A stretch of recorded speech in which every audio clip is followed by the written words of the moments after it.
Walk a mile in my shoes. Walk a mile in my shoes. Well, before you abuse, criticize, and accuse, walk a mile in my shoes. I'm a first-generation Filipino American. You don't always feel you're a part of the country you live in. It's this weird middle space sometimes that you have to live inside of. But when you meet others that are also living in that space, you'll learn to know that it's its own unique space too.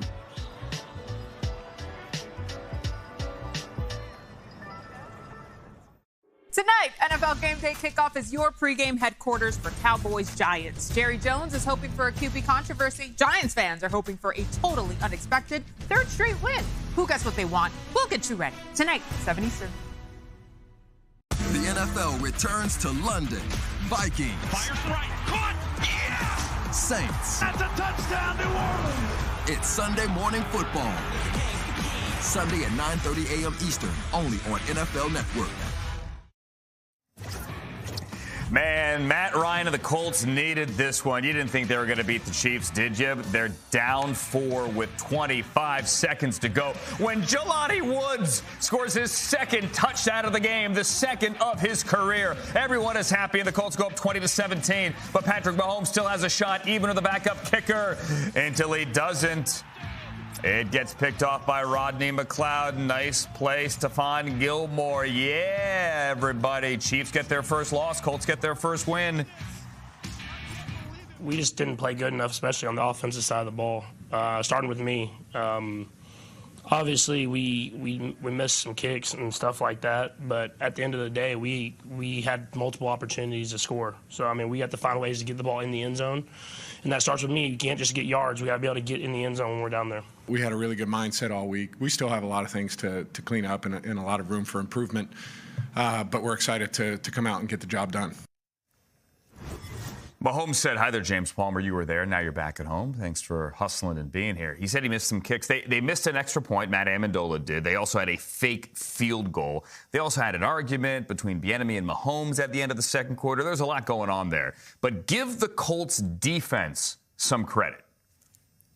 Yeah, you have to, Andrew. And you know what? The Colts were very happy with their game plan. But when I went into the Chiefs locker room and talked to some guys in that offensive side of the ball, they admitted that Gus Bradley, the Colts defensive coordinator, had a very good game plan. When I talked to Colts star cornerback Stephon Gilmore, he told me really it was all about having really tight coverage and allowing our pass rush to get home and disguising a lot of things up front. And that's what they were able to do. I talked to Yannick Ngakoue, and he said, really what we were able to do is confuse that offensive line. And then when I talked to Andrew Wiley, a part of that offensive line, he said they really waited till they started playing games up front to confuse us. It was something we really didn't expect. We prepared for everything, but they kind of caught us off guard, and they were able to be on top of Patrick Mahomes when he was trying to make a lot of these throws, make him hold on to the football and try to extend and make plays. And that's what's interesting about this Chiefs offense through these first 3 games. Right now, if you look at the stats, Andrew, compared to the rest of his career, Patrick Mahomes is throwing it quicker, he's throwing it shorter, he's throwing it into tighter windows at a higher percentage, and his receivers are creating a smaller amount of separation than any other time before. Andy Reid said that the issue is that he's not getting them into a rhythm offensively. Mahomes also admitted he doesn't want to say there's growing pains, but there are just a little bit off in some of these throws. But the glaring thing after this game, Andrew, is kind of, for the first time with Andy Reid and Patrick Mahomes, you see maybe a lack of aggressiveness offensively. And here's some of the miscues that they had. A lot of them were on special teams, and a lack of maybe trust in that offense. When they go for a field goal and settle for a field goal from the 2-yard line, they run a fake field goal instead of having Mahomes on the field. And then the argument between, or they won't want to say it was an argument, between Eric Bieniemy and Patrick Mahomes was because Mahomes wanted to be aggressive at the end of the half, and the coaching staff did not want to be aggressive at the end of the half. These are just things we haven't seen within this Chiefs offense with Andy Reid and Patrick Mahomes running it so well over the last couple of years. You can call it an argument. You can call it an animated conversation. Whatever it was, everybody saw it after the Chiefs offense stalled at the end of the second quarter, didn't really push it downfield. They had words. Andy Reid stepped in between his quarterback and his OC, And then everyone went to the locker room. They still had an entire second half, though, and obviously they didn't make enough plays. And they lose to Indianapolis. Colts get a much-needed win. Thank you, James Palmer. They're live after Indy saves its season at least for a week. Carson Wentz for the very first time facing Fletcher Cox and his old Philadelphia teammates. And wow, was this ugly. What if I told you like 4 sacks in the first quarter, 6 before the half, 9 sacks overall of Carson Wentz. And Jalen Hurts turned in another masterful performance. Here's a touchdown to A.J. Brown. If you take Jalen Hurts' numbers just from the first half through the first 3 weeks, he'd be a Pro Bowler. And how about Devontae Smith? Look at this catch. After an acrobatic catch to get him down a couple of plays earlier inside the 5-yard line. You can flex because they're flexing. 24-8. The Eagles are 3-0. Jalen Hurts is Batman. And he also talked to Omar Ruiz. Jalen Hurts, you did nothing today to slow down any of that MVP type of talk. How are you guys so clicking today with that offense? Yeah, man, we just wanted to come out. We really started fast. And executed well in the first half. I'm very disappointed about how we played in the second half. But our defense played their ass off. You know what I mean? They played their ass off. They took command of the game. You mentioned the defense, 9 sacks today. They are all over Carson. What more can you say about their effort tonight, knowing how much they were looking forward to going against Carson for the first time? Man, I tell them, man, I owe them one. I owe them one for the second half and the way that they played the second half and how the offense executed. But a great team win, able to get up early, and the defense played their ass off, and we were able to maintain it. Got to clean up some stuff so we can finish stronger, not the team we want to be right now, but we're working towards the team we want to be for sure. So the Eagles are 3-0 atop the NFC East. Can the New York Giants, kicking it old school, wearing all white with the throwback helmets, match the Eagles at 3-0 tonight? They get the Dallas Cowboys to wrap up week number 3. Jane Slater live with us now at MetLife with a preview. Hi there, Jane, and some roster shuffling here for the Cowboys. What do we know? Andrew, I'm glad you at least brought up the fact that the New York Giants starting 2-0 is a headline, and it's something we should be talking about. But leave it to the Dallas Cowboys and Jerry Jones to give us plenty of others to talk about on this Monday. Of course, last week it was talking about the play of Cooper Rush, that he's playing so well. He'd love a quarterback controversy of sorts when Dak Prescott comes back from that thumb injury. You know what made Cooper Rush play really well today, Andrew? The addition of wide receiver Michael Gallup, who, by the way, was trending in the right direction. We anticipated that he would play here on Monday night, but I've now talked to multiple Cowboys sources who tell me he simply didn't cross the finish line. I asked them to elaborate on that. They wouldn't get into it, but they said it wasn't a physical setback. So make of that what you will. As for tight end Dalton Schultz, he did make the trip up here, but I'm told he has a true game time decision after injuring his knee against the Bengals. And then we'll also see Jason Peters finally activated for the first time in a Cowboys uniform.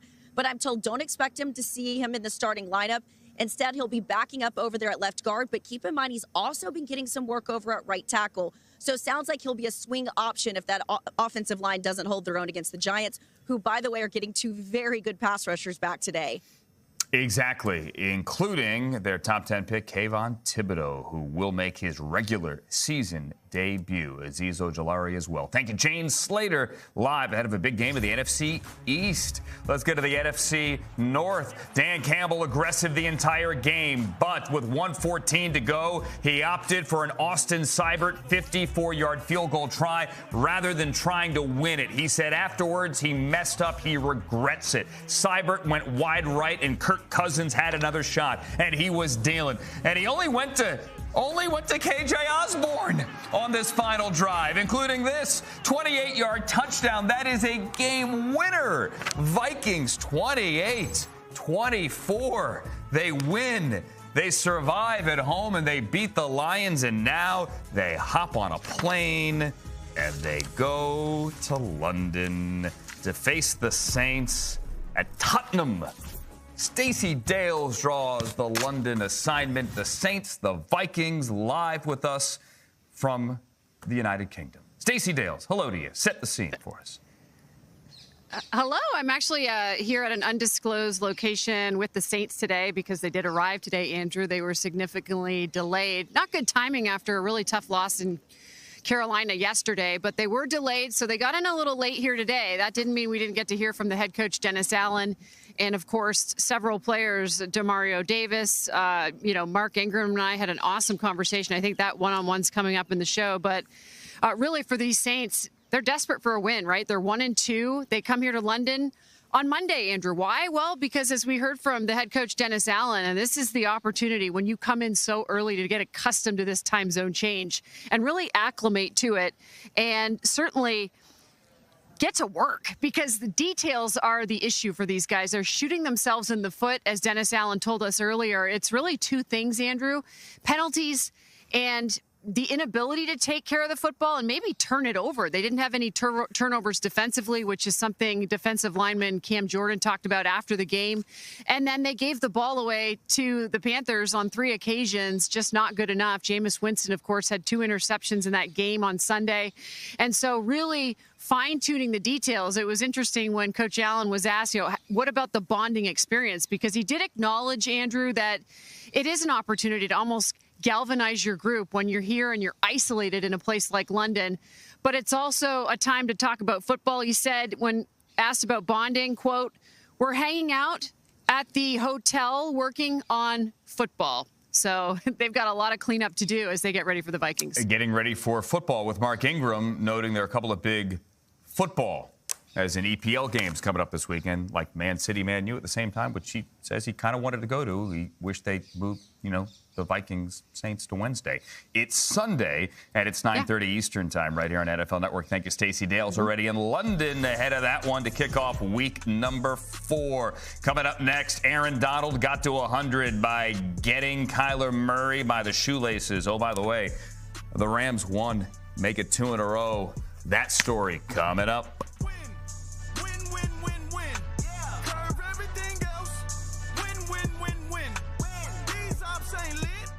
Want a leg up on your fantasy league? We got to make sure people are locked in. Our experts have all the info you need to dominate your league. This guy is a bona fide stud. NFL Fantasy Live, tonight at 6 on NFL Network. This Saturday, college football is on NFL Network. End zone touchdown. As Central Michigan kicks off conference play against Toledo in a Max Saturday afternoon showdown. Touchdown, Toledo. Saturday at 3:30, live on NFL Network. Those radio gym shorts that you have from college, they're done. Get them out of here. It's time to upgrade your short game with the one from Fabletics, man. We love them. Your girlfriend will be stealing these. They're the best. They're the most comfortable that we have ever worn. Is it okay to call you Mom? Of course you can.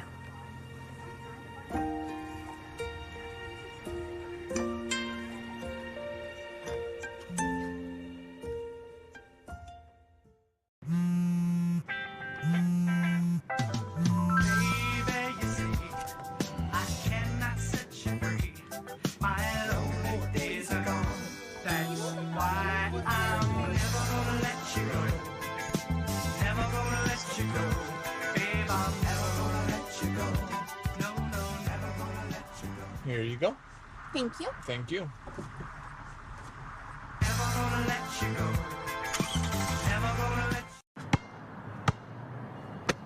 Bring it.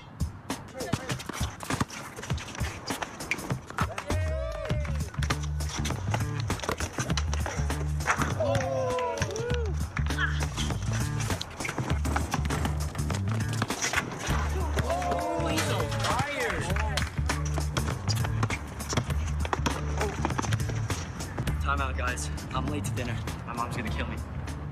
Catch you guys later. Mom wants us home. Okay. Bye, guys. You guys need a ride? Sure. Yeah. All right. How about some one-on-one? I gotta go eat, man. Sorry, I'll see you later.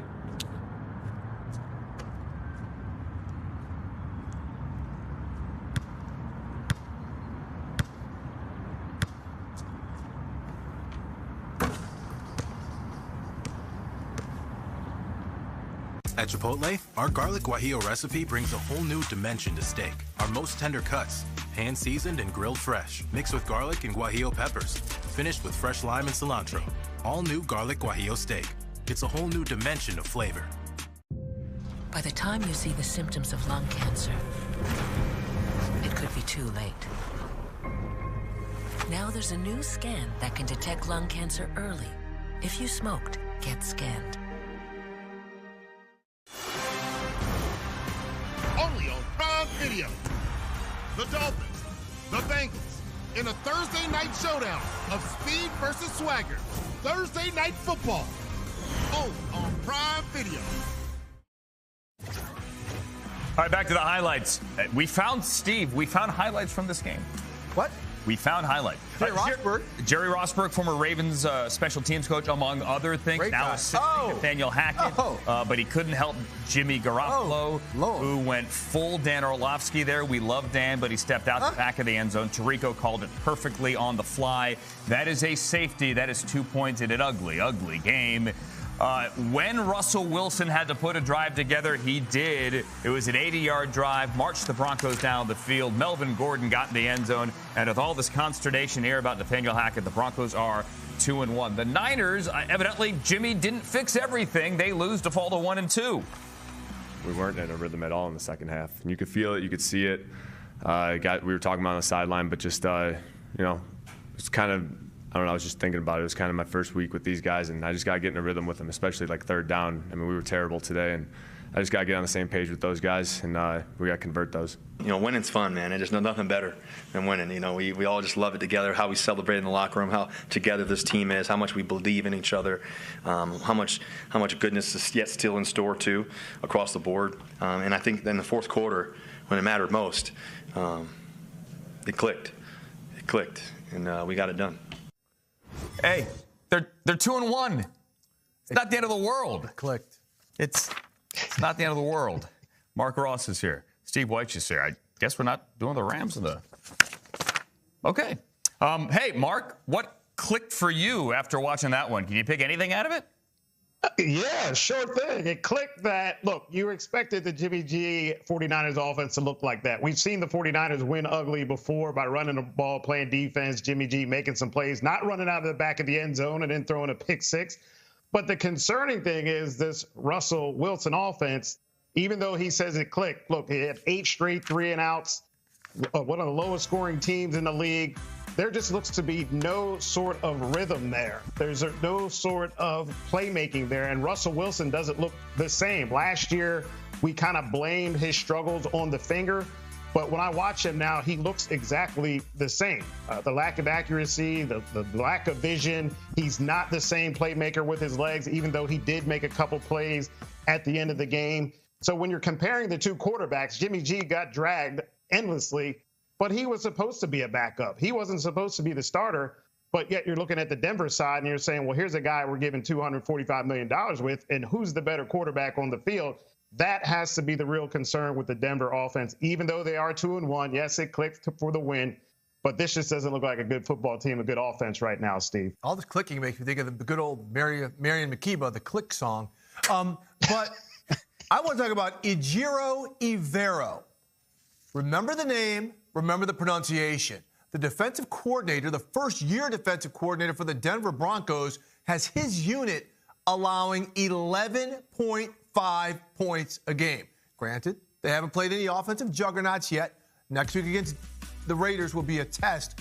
But they were all over Jimmy G. That's why he was uncomfortable. They only allowed a couple leaky runs. Pat Surtain, that secondary looked really good as well. So, again, Ejiro and the way that he's got this defense playing, communicating, and the way they attacked the vulnerability at left tackle when Trent Williams went out was savage. So, again, the way that defense is playing, that can maybe overcompensate for an offense that isn't quite clicking. And the Trent Williams injury is certainly one to follow with Williams on the field, and obviously he's one of the premier left tackles in football. The pressure rate, 12% when he was off the field. The pressure rate, 22%. Savage. Huge difference. Basically 1 in 10 dropbacks to 1 in 5 dropbacks. Quarterback getting pressured. Now let's get to the Rams here, trying to continue their dominance over the Arizona Cardinals. They won there last year, and they came out of the gate looking great. Up early, 3-0 when Cooper Kupp went around left end. This is the fastest, according to Next Gen, that Cooper Kupp has run with the football since his knee injury loves playing in the 2018. And look at Ben Skoranek leveling Zaven Collins to clear the way for Cam Akers to get in to the end zone. Rams win 20-12. Cliff, what do you say? We didn't execute great. We didn't call a great game, and it just, when you get behind, once again, you kind of get one-dimensional, and you're playing catch-up the whole way, and so a lot of the game plan that we thought we would execute, we didn't get to. I wish I had the answer right now. Not sure, man. That's not winning football. Just make it tough on ourselves. It's because, you see the rest of the game is competitive, but that first quarter is just, can't make happen. Can't get anything going. It's just it's bad. It's bad football. Play calling, execution, man. All of it. Yeah, I'll say, yeah. Interesting. All of it. Also, Mark Ross, wide receivers have to be awake because I can do whatever, and you should expect the football. There's a lot going on there. It seems like a lot of frustration going on there, and Kyler Murray is usually kind of quiet. You don't see him openly express himself much, but maybe whatever is going on in there is getting him frustrated. And what I see there with the Cardinals, which kind of been the pattern, is the lack of leadership. And that goes to Cliff Kingsbury, the head coach. And after their first loss of the season, he said, we got to practice and prepare better. Well, that's on the head coach. And the slow starts that the Cardinals have had this year, I believe outscored 30-0 in the first quarter this year in their three games. That's because of game planning and preparation. And Cliff said he got down, so we couldn't do a lot of our stuff. Well, no, you just don't abandon your whole weeks of game planning because you get down. You stick with what you do. You have your thoughts, your game plan. You stick with it. You got Kyler Murray. You work the offense through him. You just don't throw it out the window. So when I watch the Cardinals, they just don't look ready. Look, they had the miraculous comeback last week where Kyler Murray had to be the best player in football. But I said that wasn't sustainable week in and week out. They have to have some consistency and continuity. And they just don't look like a smooth running team on offense. And they really have not looked like that. It's the last few years. It's really Kyler go play hero ball. And that's just not going to work. And we saw it again yesterday, Steve. Mark, they look like that early in the season the past few years. I mean, they took apart the Rams early last year in the season. So for them to come out with the type of effort that we saw after the momentum they should have had from that great comeback with the Raiders was a little bit surprising. Oh, but let's not forget who they were playing. I mean, they were playing a Rams team that plays well when it has a lead.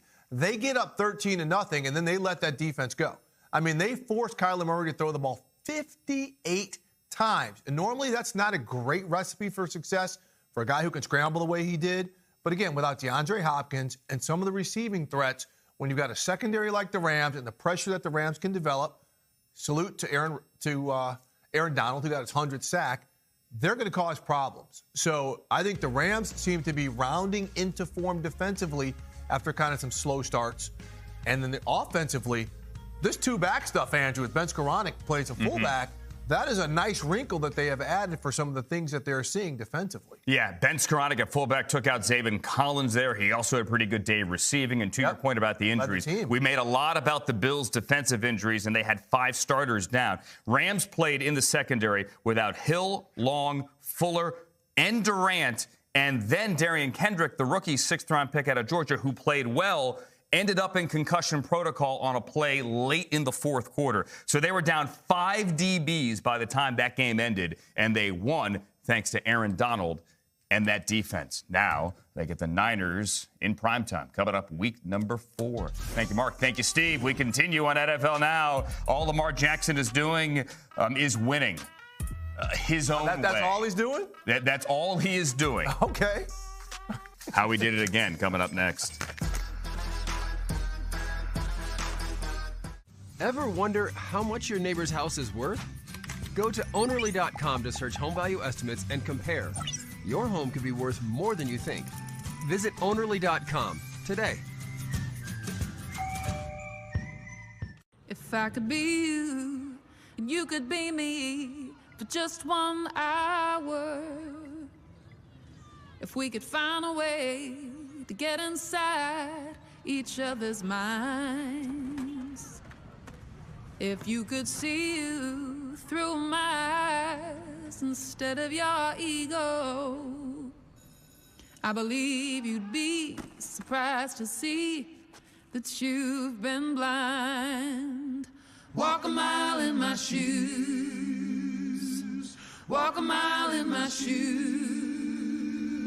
Yeah, before you abuse, criticize and accuse. Walk a mile in my shoes.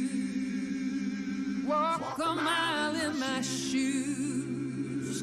Well, before you abuse, criticize and accuse. Walk a mile in my shoes. Hi, I'm Smokey Bear, and I made an assistant to help you prevent wildfires. Dude, I've got this. I've been camping since I was 5 years old. But I am a camping influencer. You know what? I'll bet you $5. Okay. Assistant Smokey, what is the best way to put out a campfire? To put out a campfire, drown with water, stir, drown again. Then make sure the fire is out cold by feeling with the back of your hand. Wait, really? I'll take the $5. My graduation was something I will never forget. People like you and me sometimes may have doubts in yourself, but I feel that everything's possible. Find free adult education classes near you at finishyourdiploma.org. Are you ready for football? Yeah! Friday nights, Game Day View breaks down every matchup. He could have a monster day. Too many weapons. I think this is going to be a fun one. NFL Game Day View, Friday at 8 on NFL Network. The NFL returns to London. Vikings. Fires right. Caught. Yeah! Saints. That's a touchdown, New Orleans. It's Sunday morning football. Sunday at 9:30 a.m. Eastern, only on NFL Network. We found a movement because we believe you shouldn't have to choose between a great watch and a fair price. Our watches are uniquely designed, in-house, clean, modern watches, crafted with top-tier materials. Join the movement now at mvmt.com. To continue with my business and at the same time to be able to improve myself. I was like, okay, I'm on board. On Coursera, you can earn a bachelor's degree and find over 5,000 courses and certificates from world-class institutions. Join for free at Coursera.org.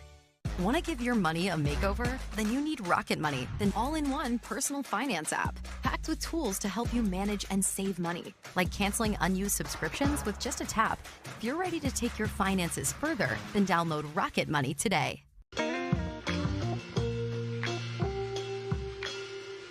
After you joined our family, it was like, I really do feel complete now.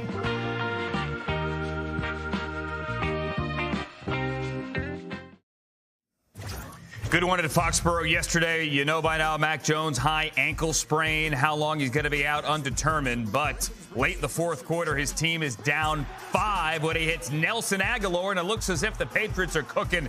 Well, the rookie Kyle Hamilton ripped that football, and Marcus Peters got it before it went out of bounds. And the Ravens take over, and Lamar Jackson would end it. He's like Shohei Ohtani. He's the best passer right now. You could argue he's the best runner. Ravens win 37-26. You know what to tell me about? You know, I mean, I believe in him. I love him. I just believed him the first day we drafted him, the first day we talked about drafting him, and felt like, he could be everything he is. But, it's just like Marlon said, I mean, we're not there yet, but we're on our way. And he feels the same way about the way he's playing, too. So. Marlon being Marlon Humphrey, the corner who had an interception. Can Joe Burrow and the Bengals bounce back after getting sacked 13 times through the first 2 games? And the answer is yes, although it was close early. Here's Burrow to Tyler Boyd, a 56-yard touchdown. I think Quinnen Williams would have words on the sideline with his position coach, Aaron Whitecotton. They had to be separated. That kind of day for the Jets. Jamar Chase, look at this. That's a touchdown. Bengals win. Everything is okay. Bengals win 27-12. I just thought our play calling was awesome today. We got those guys on the outside, and I needed to do my job of just giving them a chance, and they're going to make plays for me, and we got to call them as well. And so that was great today. Just at least once a quarter, give those guys a chance down the field. And he gets sacked only 2 times. A battle of 0-2 teams that both made the playoffs a year ago. We haven't had a game like this in 16 years. Derrick Henry finally got rolling. 20 carries, 85 yards. This second quarter touchdown. The Titans are up big, 14-3. But the Raiders rally back. Look at Mac Hollins boxing out Terrence Mitchell for the touchdown. Now they need the 2-point conversion with a minute to go. Carr, no. Knocked down. Kevin Byard breaks it up, and the Titans get their first win. Raiders still winless, 24-22. NFL Now continues on a Monday. How about what Matt Ryan and Jelani Woods did yesterday? How the Colts handed the Chiefs their first loss of the year. Plus all the injury updates. Hour 2 straight ahead. Your record label is taking off, but so is your sound engineer. You need to hire. I need Indeed. Indeed you do. Indeed Instant Match instantly delivers quality candidates matching your job description. Visit Indeed.com/hire.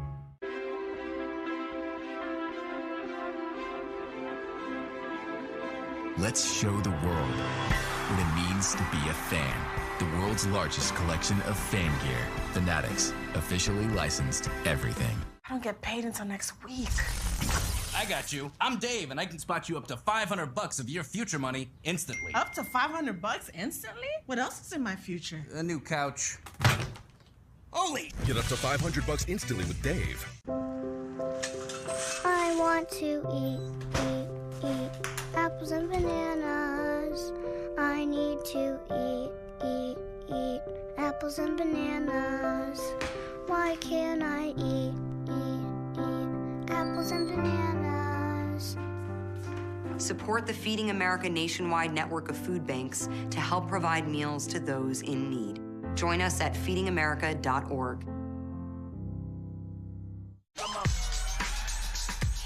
You're not going to get it all right. Just make sure you nail the big stuff. Like making sure your kids are in the right seat for their age and size. Get it right at nhtsa.gov/the-right-seat. There are 16 million children struggling with hunger in America. This is a serious problem, but one we can solve. Visit feedingamerica.org to help.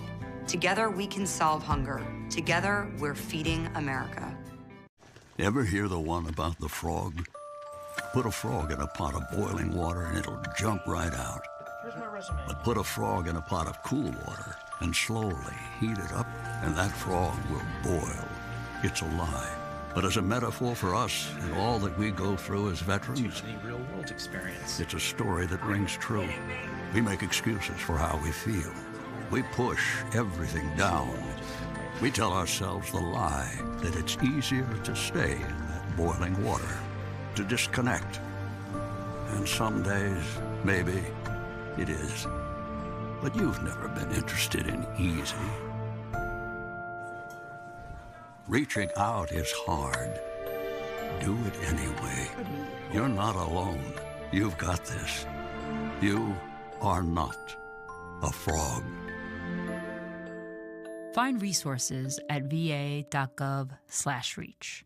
Tonight, NFL Game Day kickoff is your pregame headquarters for Cowboys Giants. Jerry Jones is hoping for a QB controversy. Giants fans are hoping for a totally unexpected third straight win. Who gets what they want? We'll get you ready. Tonight, 7 Eastern. Every Sunday you watch us, but just so you know, we see you too.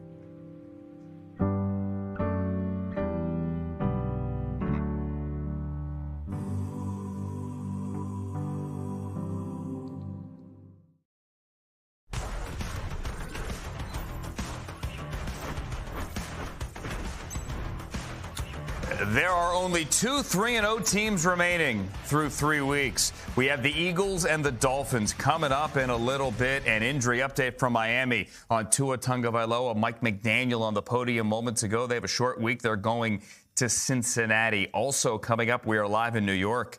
Can the Giants go to 3-0? tonight. My name is Andrew Siciliano. This is NFL Now on NFL Network. We are in our newsroom in Los Angeles. I can tell you the Chiefs did not go to 3-0 yesterday. How about that game? We open up this hour with Indianapolis and Matt Ryan looking for its first win of the year. Down 4, 25 to go. That is the rookie from Virginia, Jelani Woods, and that is his second touchdown of the day. But Patrick Mahomes had a shot. He had a shot until he didn't. Until he gets intercepted by Rodney McLeod. Finally, the Colts get their first win. Shaq Leonard didn't play, but he loved it. Matt Ryan did. Here he is with James Palmer. You tighten things up, but you don't get uptight.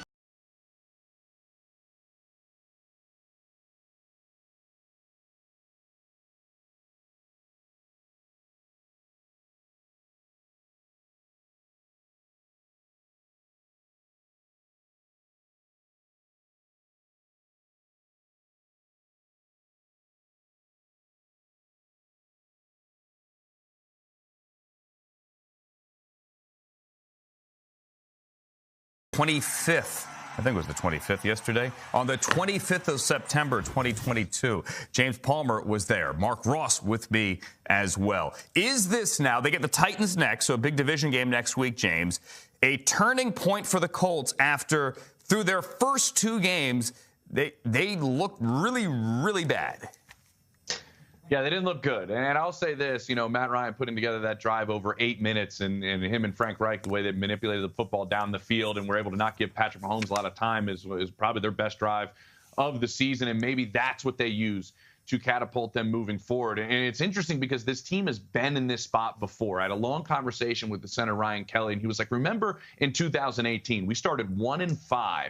And everybody had written us off. We were playing the Bills, who had one of the best run defenses in all of football. We ran the football for 220 yards, won 37-5, and made the postseason. It changed our entire season. Well, I was telling that story to some people in the locker room that remember it and were a part of it, and they said, this game kind of has a similar feeling to that win over the Bills, Mark. And they have been through this quick turnaround, a slow start, and you have that moment that changes your season. So they know what that moment feels like in the locker room. And they won this game against a very good Chiefs team we know, and Patrick Mahomes, one of the best players in this league, without Shaquille Leonard. I talked to him on the sideline pregame. He said, I am very close to coming back. If you have a defensive performance like that, without a player like that is now returning, you can start to have something happen early in the season.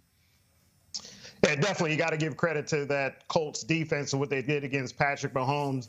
But I'm going to flip it to the Chiefs and just the uncharacteristic mistakes that they made yesterday to really give the game away. The muffed punt, the missed extra points, the missed field goals, obviously not having their regular kicker and their throws, everything off. Patrick Mahomes didn't look sharp. The drop touchdown by Kelsey that could have put it away at the end. And then, of course, not going for it before half, the lack of communication between Mahomes and Eric Bieniemy, whatever was going on there. And then the final one with the Chris Jones penalty when the drive was lost and whatever he said to Matt Ryan. That's the first time I think I've seen that, with a huge penalty like that for talking to another player. So the Chiefs with really a lot of self-inflicted mistakes that cost them the game. The defense played well, that they came through, but it was just the special teams and the offense that didn't come through, and they still had chances upon chances to win that game. So a lot of new pieces on that offense. We just expected after that first game explosion, Patrick Mahomes, Andy Reid will make it all right, but obviously a lot more to be worked out. And I would expect them to do that, to work that out and figure out the ways with the new pieces, and the Chiefs to bounce back from that. Got to be encouraging for the Colts. A win is a win. But I think a lot of that, the Chiefs just kind of gave that game away, Andrew. Yeah, the Chiefs have a big test. They are in Tampa on Sunday night this coming week to face Tom Brady and the Buccaneers and whomever he has to throw to. And you mentioned that game in 2018 there, James. Colts right of the ship made the playoffs then.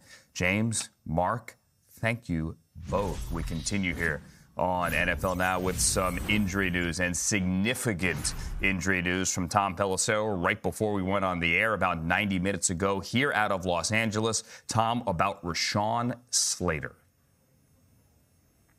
That's right, Andrew, and it is bad news for Rashawn Slater and the Chargers. Their standout left tackle expected to be out for the remainder of the 2022 season because of a ruptured biceps tendon. That injury occurred during yesterday's game. Storm Norton, who had been their right tackle the previous year, took over in Slater's place. We'll see how the Chargers decide to play it as they move forward here. This comes at a time, of course, that Corey Linsley, their standout center, was also out for the game with a knee injury. Keenan Allen, one of their top receivers, also out. Joey Bosa, their top edge rusher, had to depart that game. And, of course, Justin Herbert is playing with that fractured rib cartilage and injury that Coach Brandon Staley said is going to be there for a while. I know there was some debate, especially on social media, about Justin Herbert staying in that game when it got out of hand and the Chargers were down 4 touchdowns. Well, Herbert, number one, said he felt good after the game, and Brandon Staley said it really was up to Herbert. He wanted to finish out that game. The other key thing that that Staley said, is that injury will be there for a while. In other words, it's not as if Herbert played one game and all of a sudden now he's good to go. You could see him wincing a little bit after some of those hits that he took. It's something that he is going to manage here for weeks to come, Andrew. And what everyone was saying on social media, Tom, to your point, down 28, 4 minutes to go without your Pro Bowl left tackle, without your Pro Bowl center, without your number one receiver, Jalen Guyton, who had a good day, also got banged up on that final drive when they're throwing it in the final minute inside the 5-yard line. Why is Justin Herbert out there? He was out there, however. Now the Chargers have to figure out a way to keep moving despite all these injuries. Same goes for the Lions. Tom, they coulda, shoulda won and coulda gone to 2-1 yesterday, but now they have concern about DeAndre Swift's injury. What do we know about that one? Well, Andrew, DeAndre Swift has been managing an ankle injury, barely practiced over the past couple of weeks, but the plan was to give him a bigger role in yesterday's game against Minnesota. That was impacted not just by the ankle, but also because Swift suffered what I am told is a shoulder sprain in that game. Nothing that is expected to be surgical. It is not a season-ending type of an injury, but it is something that Swift is going to rehab, and he could miss a little bit of time here. The Vikings also finished that game, which they came back and won without their starting running back, Dalvin Cook, who suffered once again a dislocated shoulder, something that has happened with Dalvin Cook in the past. He has a torn labrum that he has never gotten repaired, and so we've seen it a few times where all of a sudden that shoulder pops out, and a lot of times that also comes with losing the football. It is something, though, that Cook has managed in the past. He was not wearing his harness yesterday. The plan and the hope is that he can put the harness on for this week and be good to go against the Saints. Bottom line, Dalvin Cook, big picture, is going to be just okay. And meanwhile, another back in the NFC North, David Montgomery, did not finish their game yesterday because of what the team termed to be knee and ankle injuries. Montgomery undergoing further tests today. Do not yet have a firm timeline on how much, if any, time Montgomery could miss, but according to Coach Matt Eberflus, he categorized Montgomery as day-to-day. We'll see how he progresses through the week here, Andrew. Khalil Herbert in his place, in Montgomery's place, off the bench with over 100 yards rushing for a 2-1 Matt Eberflus Chicago Bears team. Thank you, Tom Pelissero. NFL Now continues with the 3-0 Miami Dolphins. They have a short week. They have to go to Cincinnati. What is the latest on Tua Tagovailoa? Mike McDaniel on the podium moments ago will tell you what he said. Coming up, NFL Now on a Monday.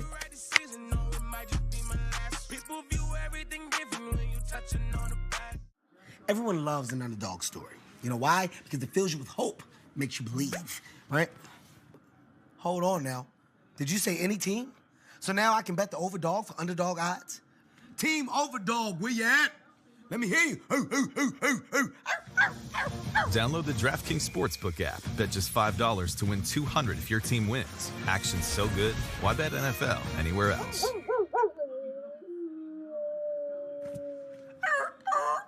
This is not a drill. For a limited time at Domino's, get 20% off everything at menu price when you order online. Pizza, 20% off. Specialty pizza, 20% off. Anything that's not pizza? Yep, you know the drill. Except it's not a drill. It's 20% off everything. Only at Domino's.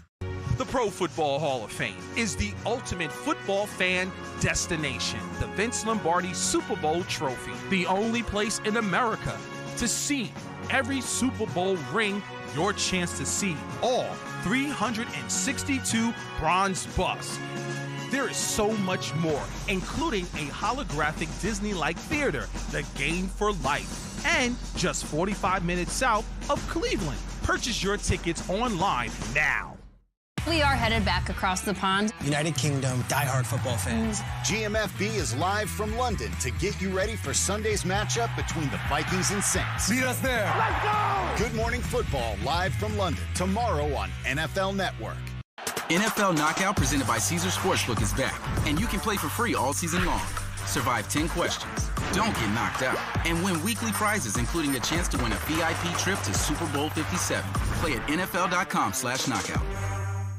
Football is back, and you can watch your favorite teams with Fubo TV. Never miss a highlight with NFL Network. Streaming live on all your devices. Try free at FuboTV.com. Did you know that ticket prices can actually go down right before the game? That's where Game Time comes in. Game Time tracks ticket prices in real time from thousands of trusted sellers, then shows you all the best deals. So we can get tickets at the last minute for up to 60% off. Download Game Time now. Hey, honey, sunscreen. We shop with Ibotta because it gives us cash back on everything we buy. Is that why it's getting money all over me? It's a visual metaphor to show there's cash back in everything. In-store, online, there's cash back in everything you buy. Adopting you was the best decision in our life. And I am so proud to call you my son.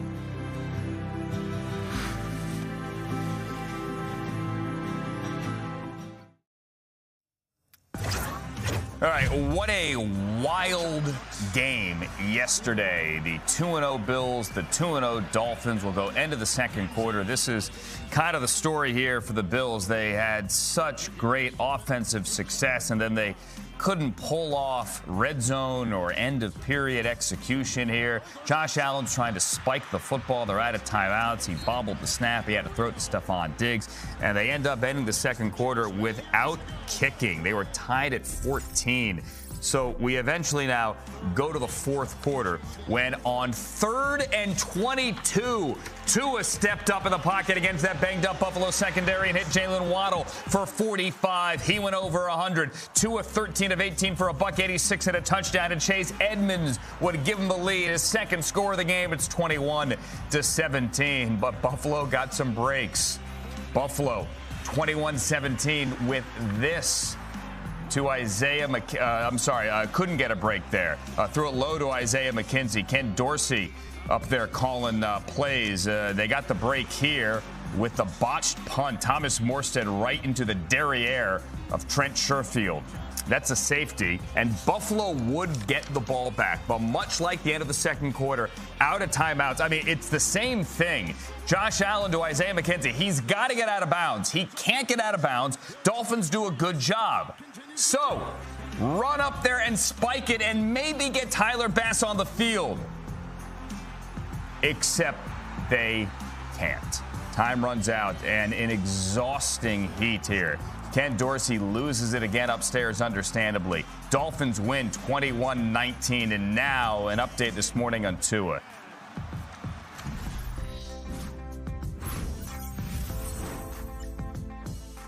They went through the protocols and in that process during the game, and it was something that we wouldn't have moved forward in the direction we did had there been any sort of red flags, because that's you can't keep quarterbacks out of harm's way, so you wouldn't if he had a head issue, he wouldn't have been back out there. Okay, so there's concern here. Hi there, Cam Wolf. Hi there, Mark Ross. About Tua Tagovailoa, we obviously saw him after taking a hit from Matt Milano, stumble going back to the huddle. He left the game. The Dolphins said it was a concussion evaluation. He eventually went back in, and the Dolphins said afterwards it's a back and an ankle injury. The NFLPA has asked the league to look into it. But, Cam, it is a short week, and they have the Bengals on the road for TNF. What's the latest?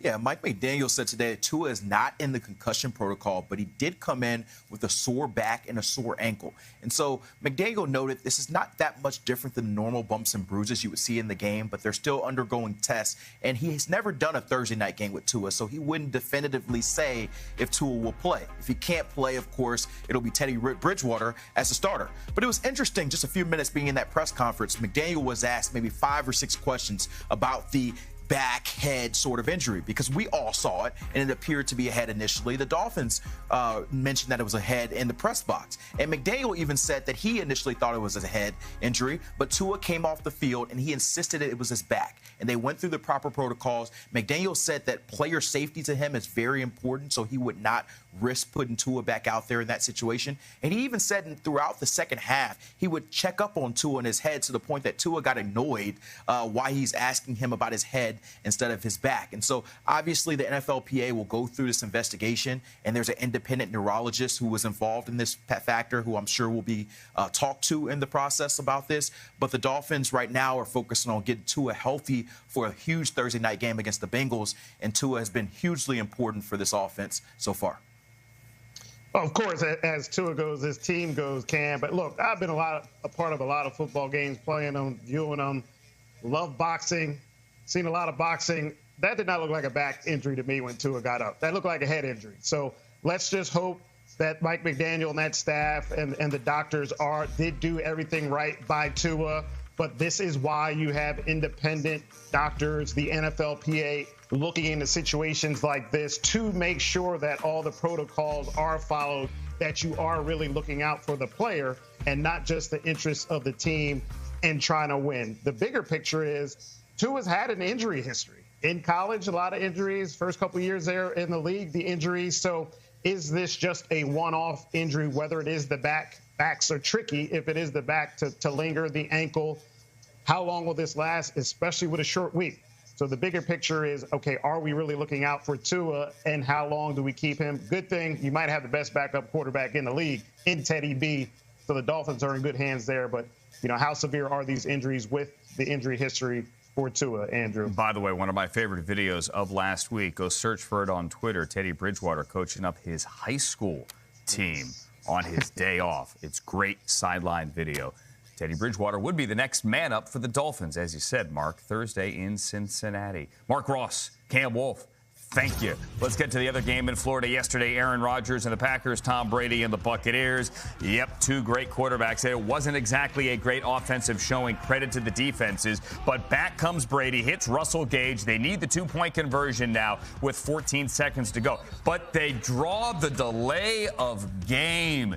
There's some question, did they get shortchanged on the play clock? Todd Bowles says they're looking into it, but either way, we've all played a lot of football, Bowles said. You got to know what the play clock says, regardless of how much time you think you should get. Devondre Campbell knocks away the two-point conversion, and what do you know? The Packers win it. Alan Lazard with Sarah Walsh now.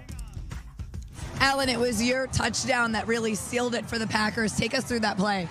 Yeah, it was just, a run solution there. We had good leverage and everything. Aaron threw a great ball. I was able to get inside of the DB and everything. But, it was a tough-fought game today. The heat definitely got to some of us more than others. But to be able to come out of here with the win is huge. You told me it is a rarity and a luxury to walk away with the win against Tom Brady, something you've never done before. What does it feel like? It feels great. Right now I'm 1-1 against him, so hopefully he retires this year and we can call it a wash. I love it. Thank you. Sarah Walsh and Alan Lazard. Coming up next, Lamar Jackson put on another show. Mark Andrews also pretty good. We'll hear from the Ravens tight end after their win in Foxborough. Straight ahead. What if you could own a moment? A moment when everything is on the line. I know the moment I'd want. Sunday, January 16th, the playoffs. We couldn't miss. That's a moment I'd like to own forever. Now, you can too. Own the moments that matter. NFL all day. Stop by the Pro Football Hall of Fame store, just like Hall of Famers, for exclusive Hall of Fame gear. Make your friends and family Hall of Famers. With all 32 teams in the store, there's something for everyone. Open 7 days a week and no admission to come and shop. Stop in today. Or visit us online at profootballhof.com/store. Thousands of families affected by disasters urgently need support. You can help the American Red Cross provide help and hope to families when they need it most. Please donate today to Red Cross Disaster Relief to help people affected by disasters big and small. Go to redcross.org/NFL today. Your support is critical. We can't do it without you. Owen, when you came into my life, it was a whirlwind. I just can't do it. We didn't know what the future would hold, but we knew you would always be a part of it. Adopting you was the best decision in our life. And I am so proud to call you my son.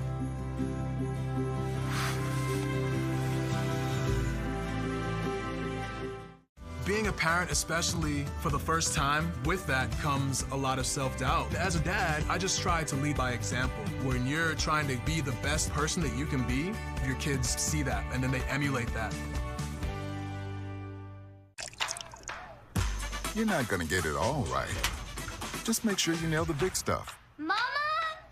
Like making sure your kids are in the right seat for their age and size. Get it right at nhtsa.gov/the-right-seat. I taught for 20 years, but I started forgetting my lectures. Eventually, he had to quit. My therapist recommended we go to the doctor. The early Alzheimer's diagnosis allowed us to take control of the situation. He's been such a positive force and so loving. Thank you. You're welcome. If you or your family are noticing changes, it could be Alzheimer's. Talk about seeing a doctor together. Only on Prime Video. The Dolphins, the Bengals, in a Thursday night showdown of speed versus swagger. Thursday night football. Only on Prime Video. This Saturday, college football is on NFL Network. End zone touchdown. As Central Michigan kicks off conference play against Toledo in a Max Saturday afternoon showdown. Touchdown, Toledo. Saturday at 3:30, live on NFL Network. All right, Lamar Jackson's nothing but a one-man big play machine. He took the Ravens, who had trouble running the football with guys other than Lamar Jackson, into New England. It's 7-3 here, second quarter, when Mac Jones, Steve Weich does a Lamar Jackson. Oh, look at him. The Patriots had scored only 24 points through the first two games. Second quarter, Lamar Jackson to Mark Andrews for a touchdown. And that is now a 14-10 game. Let's fast forward to the third quarter. Ravens up 21-20. This is Lamar to a guy, Steve, that's having an amazing year. Devin Duvernay. Duvernay has really emerged. You're wondering which one of these young guys is going to do it, and Duvernay has really stepped up. Ravens extend the lead to 28-20. Fast forward to the fourth quarter, 5.5 to go. 5-point game. Mac Jones, Nelson Aguilar. We've got a game until we don't. Kyle Hamilton forces the fumble. And Marcus Peters is going to pick it up. Ravens will take over on their own 27. Again, it is a 5-point game. And then Lamar Jackson takes over. Lamar and the keeper. He's not just fast, he's so strong. You see him breaking tackles along the way here as well. So that's a gain of 20. It's his 12th career 100-yard rushing game, and then he would add to it. See what I mean? Just ran right through that tackle. The blocking schemes are phenomenal. He ran for $108. He threw 4 touchdowns, and then the defense stepped up to end it. Marcus Peters with the pick, the slide, and the Ravens are a winner. 37-26, and Mac Jones now high ankle sprain, as you were told earlier by Tom Pelissero. Mark Andrews, huge game as well. Here he is with Mike Giardi. All right, Mark, before this game started, John Harbaugh said, what happened last week doesn't define you. It's what you do this week. How do you feel like you guys responded? I mean, that's the type of team we have. That's the type of coach we have, and Coach Harbaugh, and we all go through him. But, I think there was a lot of great plays made, especially when they mattered. There's just some things we want to have back, but, for right now, we're just going to be thankful for this win and learn and improve from now. What's it like playing with Lamar? Because he was, again, you talk about making plays. He made a lot of them. He's special, man. He's one of a kind.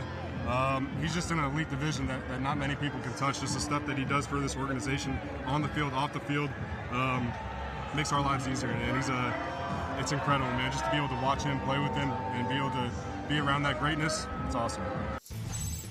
Huge day for Mark Andrews for the third straight week, and a huge day for Lamar Jackson.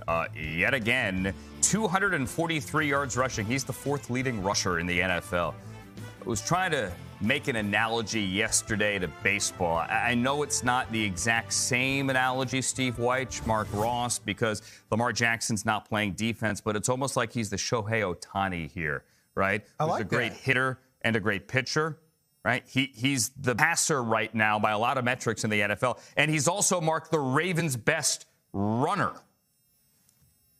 Yeah, let's just let him be the one and only Lamar Jackson. I mean, this guy did things in college that had never been seen for in college, still got doubted.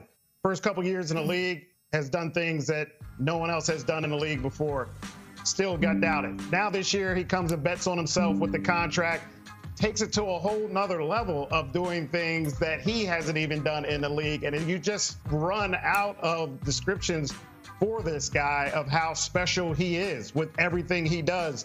The on-the-field play, but also, as Mark Andrews mentioned, just his aura for that whole Baltimore organization, the whole city. It's just really incredible. And for Lamar, he bet on himself.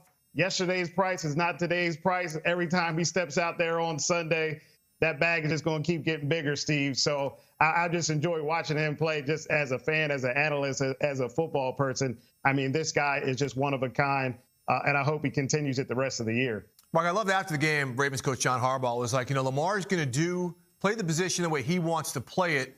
Hey, he's negotiating a contract like he wants to negotiate it, and things seem to be working out. I mean, the one thing with the Ravens, they say this offense, because of the way Lamar plays, they can't come from behind. They came from behind twice against the Patriots, and a lot of it with that big 17-point explosion was because of him. You look at his numbers from the pocket where he's not supposed to be able to play. His passing numbers from the pocket. He's not necessarily running to scramble. If you watch some of these runs, look at some of the blocking design in front of him. This is where Greg Roman. And look at that throw, too. Look at the blocking design right here. Two guys pulling, bam. See with the tight end, he's through. He's strong with the run as well. So much of this is calculated. They've got defenses guessing. We'll see later in the season if some of these defenses find any tendencies. But he seems like a player on a mission, which is making his teammates step up with some of the injuries that they have as well. Play on a mission, a very, very dangerous team. With more O-line injuries in game yesterday, the rookie Daniel Fa'alele, a right tackle at Minnesota, had to play left tackle yesterday. Dietrich Wise took advantage. He had 3 sacks for the Patriots there, mostly lining up at right end. Also, a bigger issue here, the other Ravens aren't running the ball well. J.K. Dobbins finally came back yesterday. Limited usage. They hope to get him more up to speed as we continue. Lamar's a one-man band right now. They get the Bills coming up next. Thank you, guys. Let's get the Chargers into this conversation. Or maybe we should say let's get the Jaguars into this conversation. Justin Herbert playing banged up ribs and all. Technically, it is a rib cartilage fracture, and he kept taking hits during the game. We got a Lindsley injury, a Slater injury. Dwayne Smoot hits him here. You see the look on Herbert's face. Jacksonville controlled this game defensively, offensively. Here's a touchdown from Trevor Lawrence to Christian Kirk. Jaguars going to win it big, 38-10, with Joey Bosa in the second half watching from the sideline. And there was some question before the game whether or not Herbert should even be out there. He wanted to be out there with his teammates. He felt good, and he wanted to finish the game. He wanted to, give our group some energy, and we were going to protect him there at the end with really sound protection as best we could. But it was more about him wanting to finish with his guys. I just didn't want to quit on my team. Obviously a tough day for us, but didn't want to go out and felt like we were getting the ball out quick, so I didn't want to quit on my team. Twitter didn't necessarily like this one. Bridget Condon and Mark Ross back with me here. Bridget, you were at the game. What do you make of what Herbert had to say, what Staley had to say about the fact that down 28, 4 minutes to go, not only is Justin Herbert still in the game, he is still out there behind a banged-up offensive line, slinging it. Yeah, Andrew, there were questions all week. Is Justin Herbert going to play? And at practice, various days, Brandon Staley said, well, this is going to come down to how Justin Herbert feels. We want him to tell us exactly how he's feeling, and we're going to believe him. And you heard Justin Herbert say he didn't want to quit on his team. He felt like they were getting the ball out fast enough. He felt safe out there, and he followed what the medical team was telling him. And on one hand, that's very, you want your franchise quarterback to be a competitor and be out there and want to be out there. But Brandon Staley was asked, did you remind Justin Herbert about the significance of this injury and the potential long-term effects? And he said, of course, he reminded him, not only during the game, but throughout the entire week. And again, Justin Herbert made the decision that he wanted to be out there. He told Staley he felt fine. And so that's why Staley decided to keep him in. And he said there's nobody that thinks about this more than Brandon Staley does. And one other thing he mentioned that was interesting is this is an injury, the fracture to the rib cartilage, that's not going to just go away. It's not like he's going to go out to practice this week and feel completely fine, not even next week. So Staley said it's all about managing that pain. And if Justin Herbert is telling him that he feels fine and he wants to be out there with his teammates, then he's going to continue to play.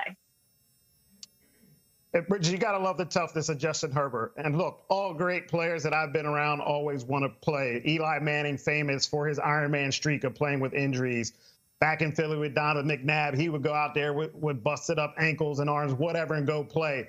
But as an organization in a situation like yesterday, you have to save a player from himself. And the head coach has to be more aware, with the advice of the medical staff and your GM and even ownership in a situation like that where this game is completely out of hand. There is nothing to gain by having Justin Herbert out there on the field. It's not pride. It's not ego. That'll get him hurt for the rest of the year. He could say, well, the protection was good. Well, you saw the first early in the game, the guy got banged up. It looked like he was not going to go another play. So that's when you have to save a great player, a tough player from himself and say, we have to look at the big picture of not only the player, but our whole entire season. We're down, we're getting crushed. What are we really gaining by having him in there? So I thought that was a little bit of an organizational malpractice there with keeping him in, despite what Brandon Staley said after that game, Andrew. Yeah, and especially considering, as you said, Mark, the long list of injuries other than Herbert. And Bridget, that is a significant list of injuries. But 7 apiece on the scoreboard, 3:37 to go in the first quarter. It was Javon Holland with a big strip sack of Josh Allen. Let's head up to Indy, where the Colts of the season for him right there. Just a little shovel pass. You got to use your left hand in that moment. How many times have we seen Mahomes do that? Just a little left-handed speed option. Season, 2 of your best offensive linemen down and trying to protect. 4th down, though. Steve Spagnuolo loves to blitz his.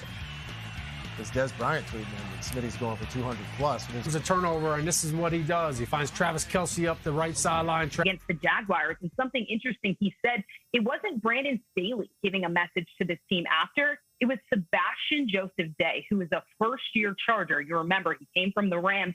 He's a captain this year, and he declined to talk to media yesterday in the locker room. So I asked Drew Tranquill, well, what was his message? And he said, we are not playing up to our standard. We need to be better. We need to hold ourselves accountable. But the good thing, Andrew, is, and Mark, it is week 3 of a 17-week season, so it's back to the drawing board. We will talk to Brandon Staley in about 2 hours and get updates on all the other long list of injuries that the Chargers are dealing with. As they try to reshuffle that offensive line to keep Herbert upright, assuming he is the guy in Houston, week 4. Thank you, Bridget.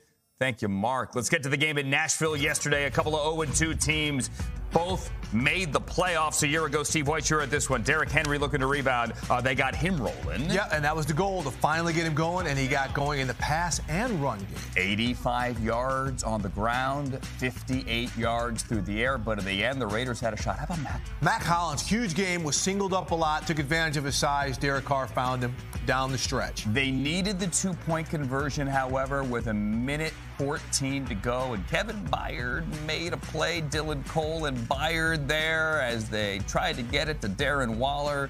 Mike Vrabel's a winner, 24-22. Losing sucks, especially when you're used to winning and you have high expectations. I'm excited for the players. I really am. I know that they'd, probably deserved one earlier in the season, and we didn't end up with it. But, you only get what you fight for in this league. And I thought they fought for it today, and, I'm happy for them. Dug ourselves a hole again, so we're going to have to learn how to play a full 60 minutes and, earn the right to win. And that's kind of where we're at right now. So there's a lot of things we have to do better as coaches and players, and that's what we're going to focus on. Listen, the season's over for nobody after 3 weeks, but going into this one, Steve, both teams kind of felt desperate, I think. The Titans were coming off a short week and Monday night and that horrible game in Buffalo, Right.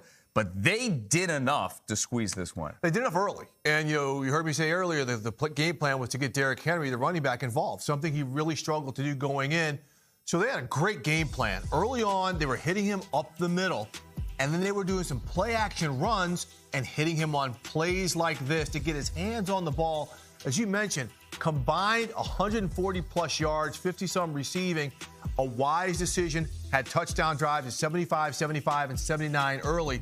But in the second half, the Raiders tightened up and shut them down. It was really the Titans' defense that won the game for them down the stretch. And remember, they had the 75-yard touchdown to open things up Monday night in Buffalo, Right. and then the wheels came off. They were able to sustain a little bit more this time and then hang on. Now, the flip side is you have the 0-3 Raiders. Yeah. And it's really a tale of two halves in nearly every game. Every game. They have, as you heard Josh McDaniels say it perfectly, they've got to figure out how to play a full 60 minutes or at least balance out what they're doing in the halves. In the first half, they just couldn't get it going. And then in the second half, right there, an opportunity for Darren Waller to catch a touchdown pass, can't hang on to it. Kevin Byard gets the pick. They had several penalties down when they got down close to the goal line that took them out of touchdown range, put them in field goal range. So a lot of this is self-inflicted damage, but in the end, they pulled it down to converted two-point conversion. This is a team that's close, but as Derek Carr said 2 weeks ago, close doesn't mean much in the NFL if that close isn't winning. And no, and they are not winning here. They are 0-3. Devontae Adams had 17 targets week number 1, 17 combined in weeks 2 and 3. Obviously, no Hunter Renfrow yesterday. That did not help. Did they ask for your help at any time after you dropped and had to give Devontae Adams 25 in the locker room on Friday? First off, apologies to the Raiders. I stepped on the logo. I know that it's bad locker room etiquette, so they held me accountable. Maybe dropping there, White. 25. Good form. Look at this, man. I got my tie on. I got my shirt on. I wasn't breathing hard. I didn't even bust a sweat. Look at Foster Moreau. It's like he's counting me out. I mean, this is not CGI, I'm told. No, this is the real deal. I'm pushing the wall forward. See, I think of Chuck Norris. I don't do push-ups. I push the earth down. And that's exactly what I was doing right there. I was about to start clapping, hit 25 more, but I didn't want to be that guy. You didn't want to show up the winless team with your push prowess. That was Friday. They were also winless on Friday. Then. That was not post-game. Okay. Raiders 0-3. What do the Raiders get next? They're at home against the Broncos in the AFC West. Yeah. White will do push-ups later on Total Access. You didn't know that, did you? I'm pushing the earth down. Okay. Coming up next, Jalen Hurts and the Eagles are 3-0. Don't look now. They might just be the best team in football. Flex. That's next. When the plug kick off the bomb, run it back home. The NFL returns to London. Vikings. Fires right. Caught. Yeah! Saints. That's a touchdown, New Orleans. It's Sunday morning football. Sunday at 9:30 a.m. Eastern, only on NFL Network. There's one day bigger than Sunday, Election Day. The issues that matter most to you will be decided this election. So vote. Go to NFL.com/votes and get registered today.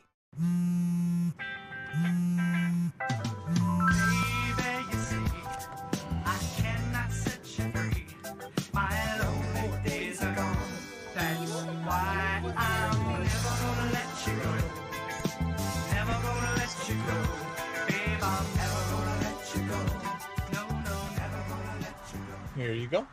Thank you. Thank you.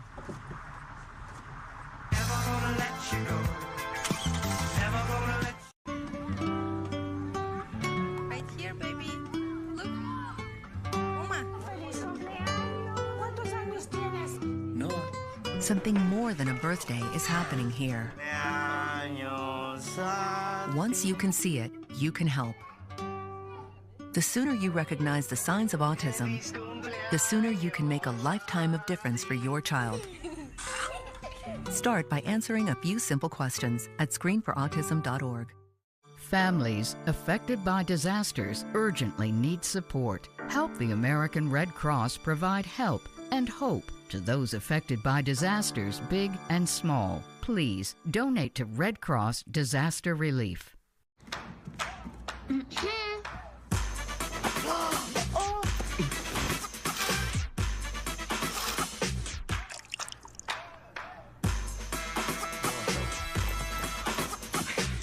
You're not going to get it all right.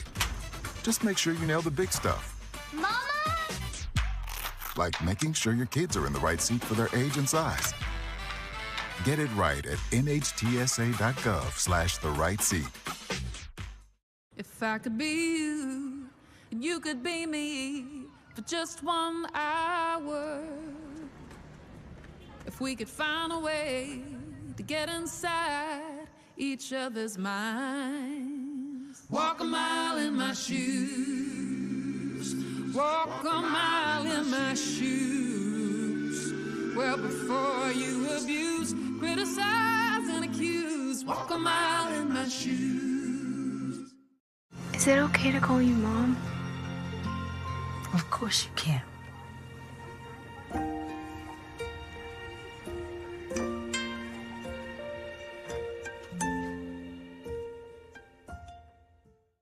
Tonight, NFL Game Day Kickoff is your pregame headquarters for Cowboys Giants. Jerry Jones is hoping for a QB controversy. Giants fans are hoping for a totally unexpected third straight win.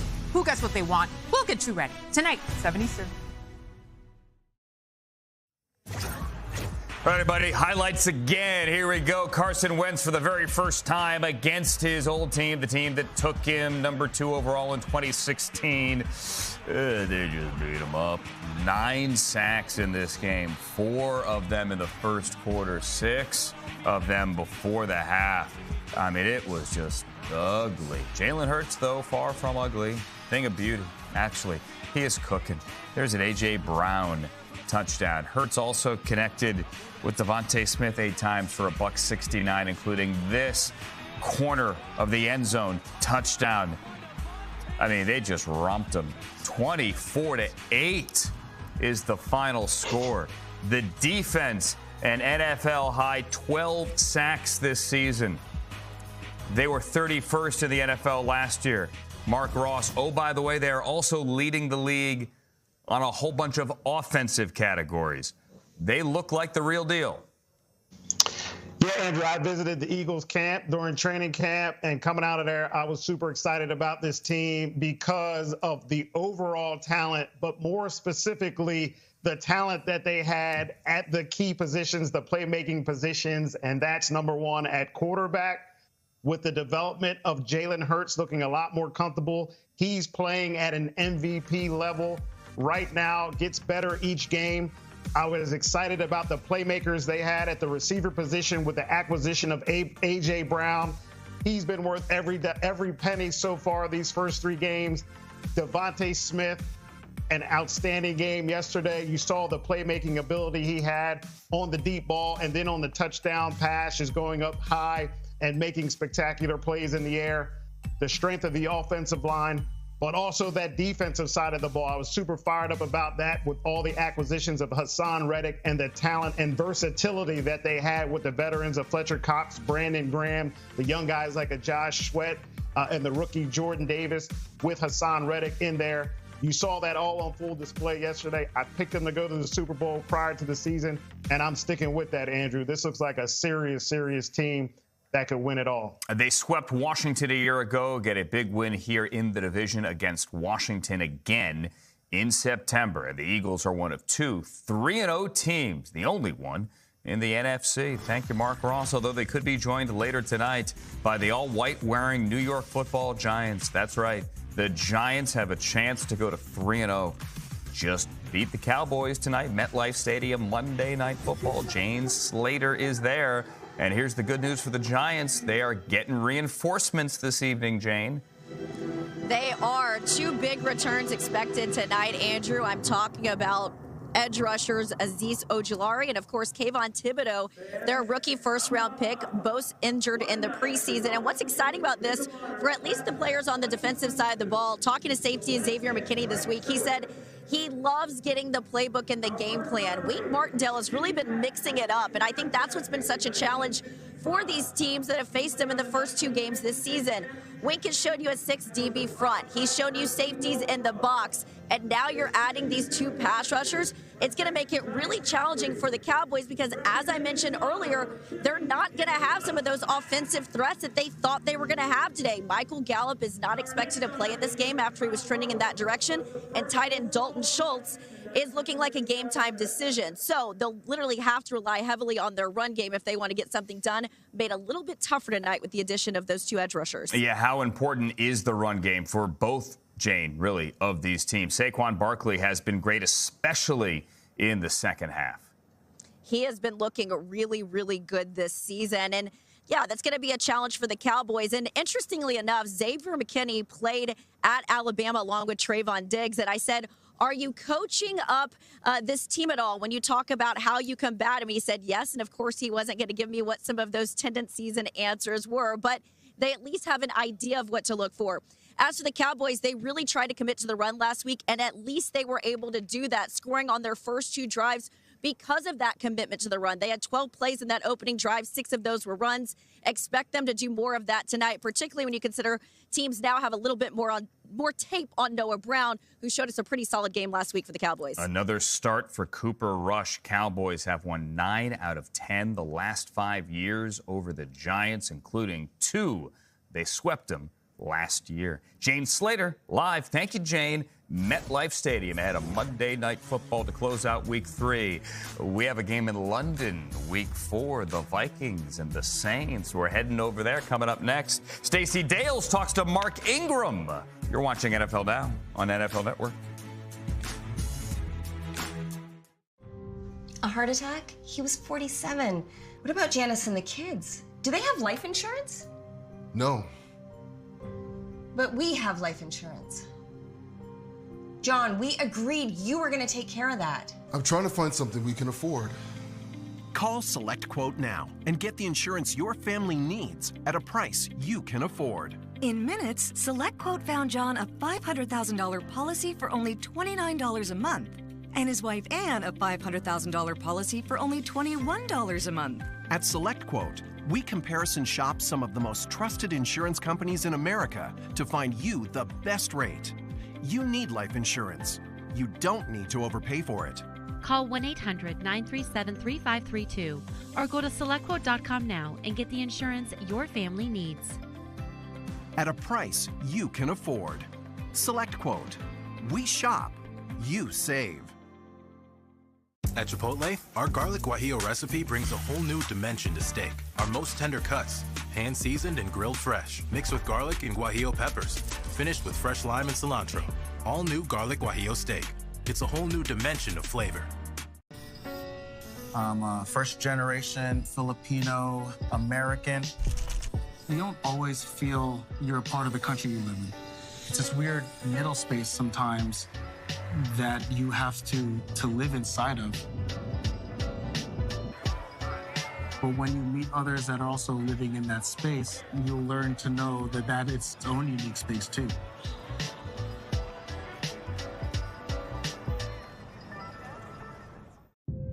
By the time you see the symptoms of lung cancer, it could be too late. Now there's a new scan that can detect lung cancer early. If you smoked, get scanned. The NFL returns to London. Y'all know what time it is. Football is back on the world stage. Live from Tottenham Hotspur Stadium on NFL Network. All game long, dig. Vikings. Fire right, caught. Saints. Touchdown, New Orleans. Wake up early and watch with the world. It's Sunday Morning Football. Sunday at 9:30 a.m. Eastern, only on NFL Network. Your sleep equipment helps you manage your sleep disorder and get better sleep, but it only works if you use it. Sleep equipment manufacturers recommend daily cleaning, and SoClean is a helpful complement to your daily routine. Order now at SoClean.com. You plan to bring extra office cheer with the promotional product experts at 4imprint who attended to every detail. Did you brighten the holidays? Oh, you certainly did. For the right products printed perfectly, go to 4imprint.com. 4imprint, for certain. You deserve a better credit score. Chime's here to help. Just use the card with on-time payments. You'll be happy where it can take you. Whoa. Whoa. Get started at Chime.com. My graduation was something I will never forget. People like you and me sometimes may have doubts in yourself, but I feel that everything's possible. Find free adult education classes near you at finishyourdiploma.org.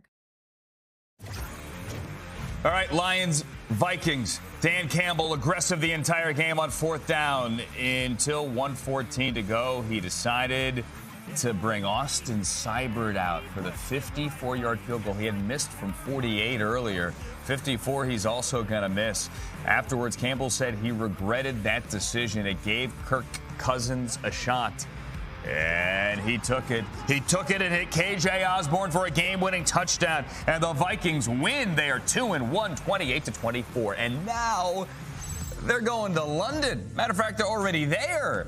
They're playing an early morning game, 9:30 Eastern, against Mark Ingram and the New Orleans Saints. Hey there, Stacey Dales. Mr. 10,000 scrimmage yards and counting, Mark Ingram, running back for these Saints. Here you are in London. You're 1-2, Mark, but galvanizing week, would you say, for your team? Listen, we're here on a business trip. Obviously, yesterday, was a tough one, but we're here to improve. We're here to get better. We watched the film. We had a great team meeting. Nobody's having thin skin. Everyone's taking accountability. It's a big team. It's a little me. It's about the team, and I think we have the right mindset, the right guys on the team, both character guys, both on the field and off the field, that we can get this thing pulled together and going on the right way. So being out here in London together, all we have is each other, you know what I mean? So we'll enjoy each other. We'll grow closer to each other. We'll love on each other, encourage each other, and we'll get this thing going in the right way. I love that big team, little me. Yes, what does specifically this football team need? Because you've been on so many good ones, Mark, and there's so much talent on this roster. We just got to execute. I mean, we have so much talent. We have so many guys that have played and done this at the highest level. And we have confidence in each other. We just got to go out there and execute. That's what it's coming down to. You got to learn what gets you beat before you can learn to win. You got to stop doing those things that can get you beat. And, turn the ball over, penalties, allowing big plays, not generating big plays, offense, defense, special teams, all those things are so crucial and so critical. Every play holds its own, weight and significance, but you never know what play is going to change the game, what play is going to determine the outcome of a game. So you have to approach every single play like it's the most important play, because it is. And I know your quarterback, Jameis, does that. Where is his mind as you guys enter into week 4 and sort of keeping it in-house? What's the belief in your quarterback? Man, we love Jameis. Man, he's our guy. He has all the tools needed to be able to, lead a team to a championship, lead a team to wins, lead a team to victories. And we have the utmost confidence in him, man. The way he prepares, the way he leads the team, we all have his back. And we all want to play well, protect him so he's not getting hit, so he can deliver the ball, and so he can manage the game the way, we know that he knows how to do. So we got to protect him. We got to protect each other, and we just all got to continue to improve and get better and execute our job to the fullest. And I just got to know, you love London, right? I mean, what would a dub in London mean for you and this team? Hey, we 1-0 in London already since, we came here in 2017, got the dub. So, London, give us that good love, give us that good mojo so we can get the win and go back home and get a streak going. We love you. Thanks for joining us. Thank you. Thanks for having me. That game, Sunday on NFL Network. Get up early, 9:30 a.m. Eastern Time. Our pregame coverage is at 7 a.m. Eastern Time with NFL Game Day kickoff. That's a full 2 hours early. Vikings and Saints, Week 4, Tottenham Hotspur Stadium, everybody. Coming up next, so we go to London. We have time for one more thing before we go about the Jaguars quarterback, Trevor Lawrence. That's next on NFL Now.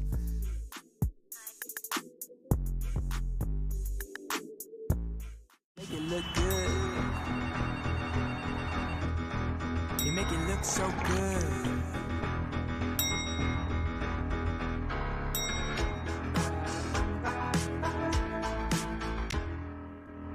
There is a road laid out for me. First night here, but Amy seems cool.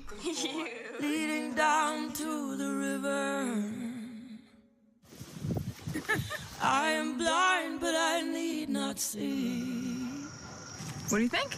I know this road is there for me.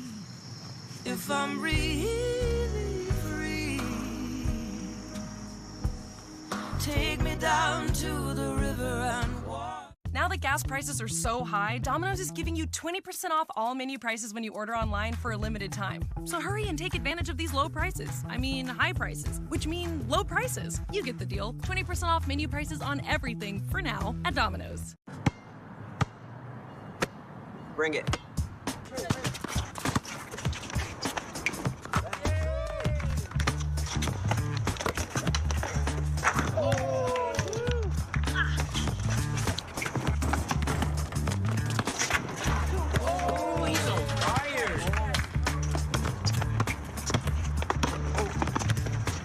Time out, guys. I'm late to dinner. My mom's gonna kill me. Catch you guys later. Mom wants us home. Okay. Bye, guys. You guys need a ride? Sure. Yeah. All right. How about some one-on-one? I gotta go eat, man. Sorry, I'll see you later.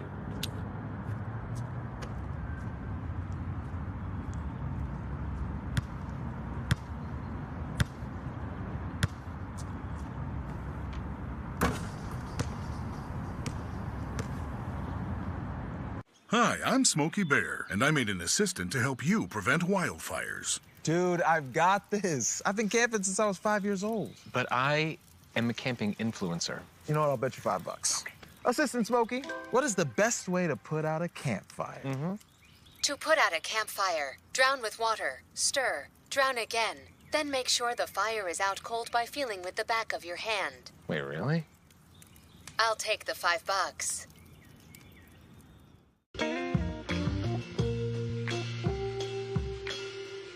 After you joined our family, it was like, I really do feel complete now.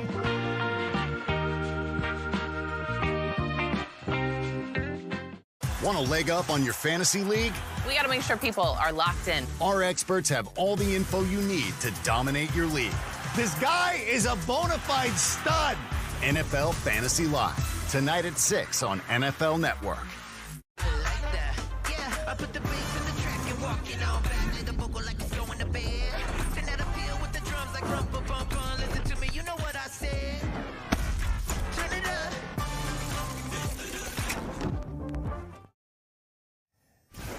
So the Pro Bowl is no longer the Pro Bowl. The NFL announced this morning it's going to be different this year. It's going to be called the Pro Bowl Games, presented by Verizon in Las Vegas, like skills competition. AFC versus NFC all week long. And then on game day, it's going to be a flag football game. The Pro Bowl is going to be a flag football game. All right. Time for one more thing before we go. James Palmer is going first.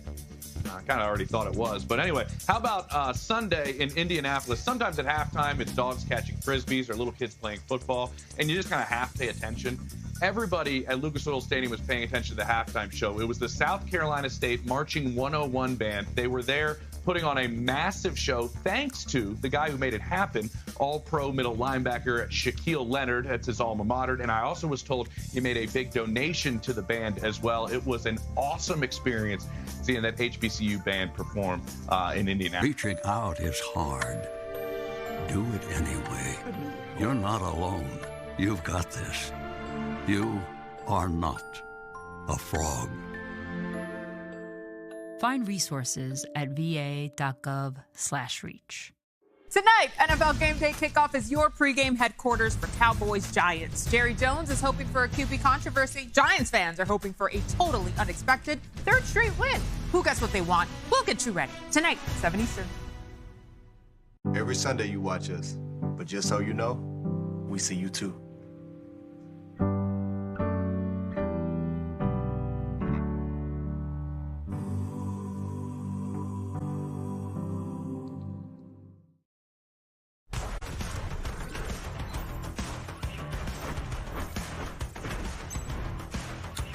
There are only 2 3-0 teams remaining through 3 weeks. We have the Eagles and the Dolphins coming up in a little bit. An injury update from Miami on Tua Tagovailoa. Mike McDaniel on the podium moments ago. They have a short week. They're going to Cincinnati. Also coming up, we are live in New York.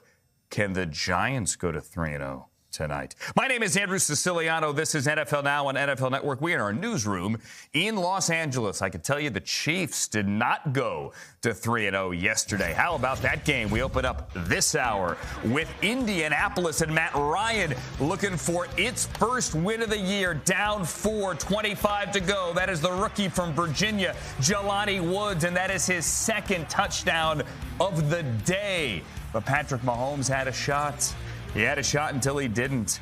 Until he gets intercepted by Rodney McLeod. Finally, the Colts get their first win. Shaq Leonard didn't play, but he loved it. Matt Ryan did. Here he is with James.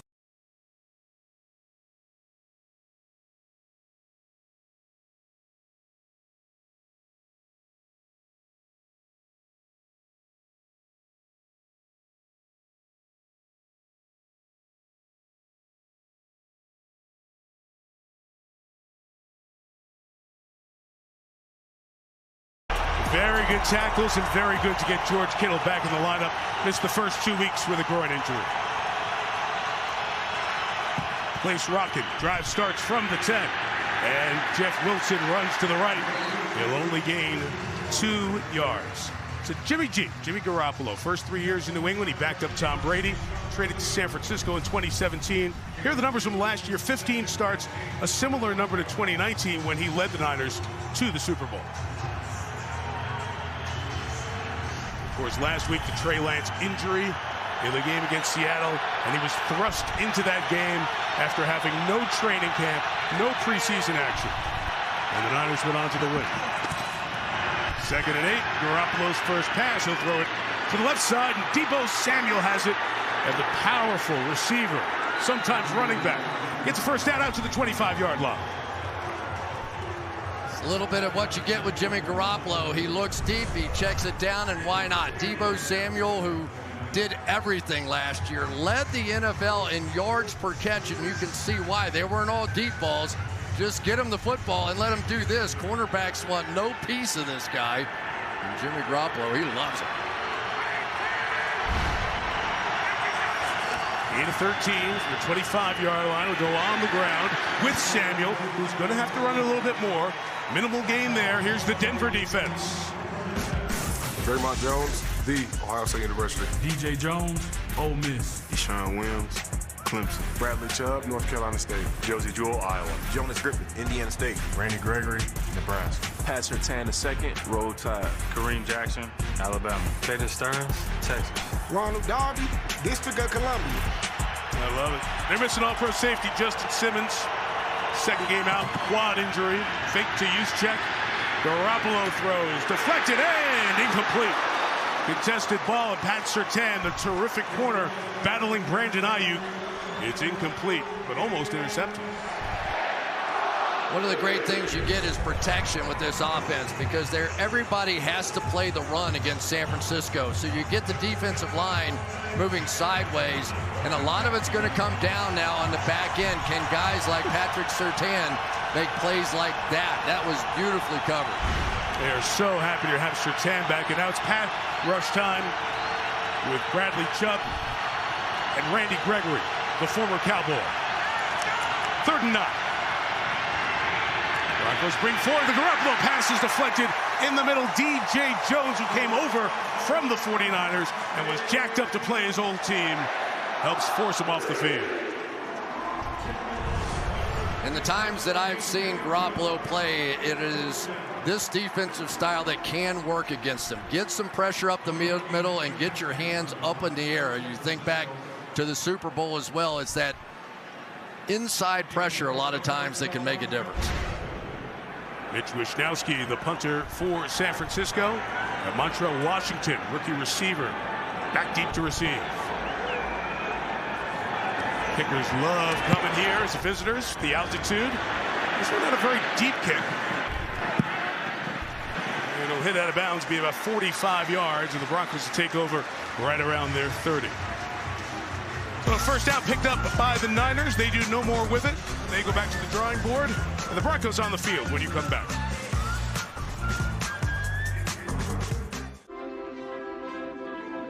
Technically, the game lasts 60 minutes, but the memories last a lifetime. Show the world what it means to be a fan. Exclusive fan gear by Fanatics. Fanatics, officially licensed everything. When you have auto glass damage, let Safelite come to you. My customer enjoys time with her family. So when her windshield got a crack, she scheduled with Safelite in just a few clicks. We came to her house, replaced the windshield, and installed new wipers. That's service on her time. Here you go. Wow, thank you. Bye. Don't wait, schedule now. Safelite Repair, Safelite Replace. From early morning till late at night, I'm the hardest. It's only worth it if you enjoy it. Michelob Ultra.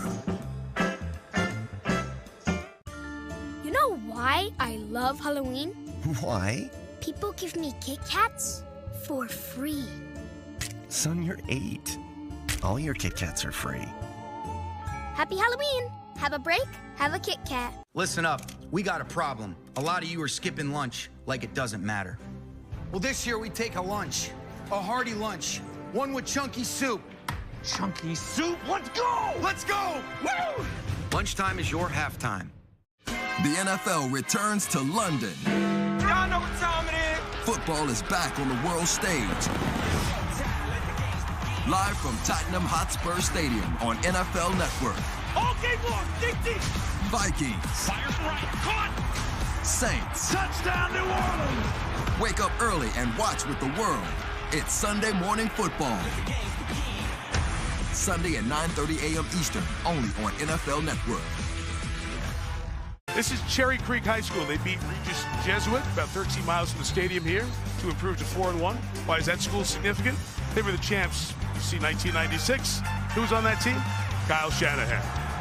He's back in the town he went to high school in. Right now his defense is on the field against Russell Wilson and the Broncos offense.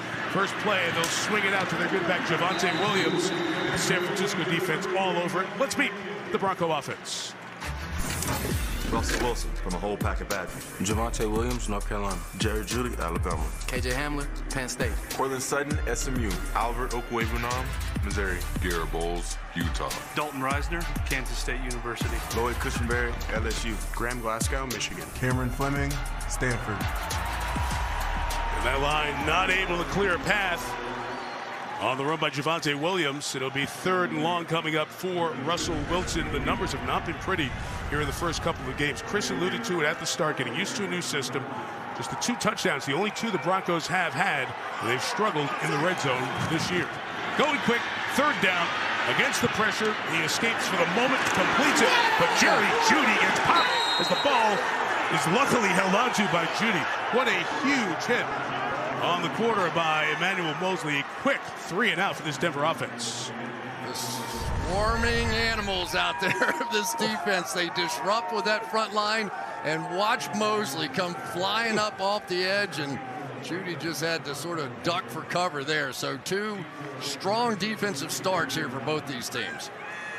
The kind of way we thought it might be here tonight. We've seen it in the early going. Corliss Waitman, only 13 punts in his NFL career. Ray McLeod back to receive. Lefty, big kick. McLeod's got room here from the 21. Trying to get to the edge, and his return is only 5 yards to the 26, and that's where San Francisco's second possession will take over. Special teams tackle by Alex Singleton. The Rockies, the outdoors. Picture perfect Sunday night in Colorado. Retired MLB pitcher CC Sabathia is old school. His son Karsten Sabathia is new school. Karsten uses Win Reality for his hitter training, a state-of-the-art tool that utilizes VR to improve timing, pitch recognition, and confidence. A new school approach to more hits. Hitters love it. I love it. Pitchers, however. Man, I'm glad I'm retired. Train new school. Hit old school. Be ready for real. Win Reality. You love closing a deal, but hate managing your business from afar. You need to hire. I need Indeed. Indeed you do. Indeed Instant Match instantly delivers quality candidates matching your job description. Visit Indeed.com/hire. This is not a drill. For a limited time at Domino's, get 20% off everything at menu price when you order online. Pizza, 20% off. Specialty pizza, 20% off. Anything that's not pizza? Yep, you know the drill. Except it's not a drill. It's 20% off everything. Only at Domino's. Tonight, NFL Game Day Kickoff is your pregame headquarters for Cowboys Giants. Jerry Jones is hoping for a QB controversy. Giants fans are hoping for a totally unexpected third straight win. Who gets what they want? We'll get you ready. Tonight, 7 Eastern. I have a structured settlement and I need cash now. Call J.G. Wentworth, 877 cash now. I have an annuity, but I need 877 cash now. It's your money. Use it when you need it. Call J.G. Wentworth, 877 cash now.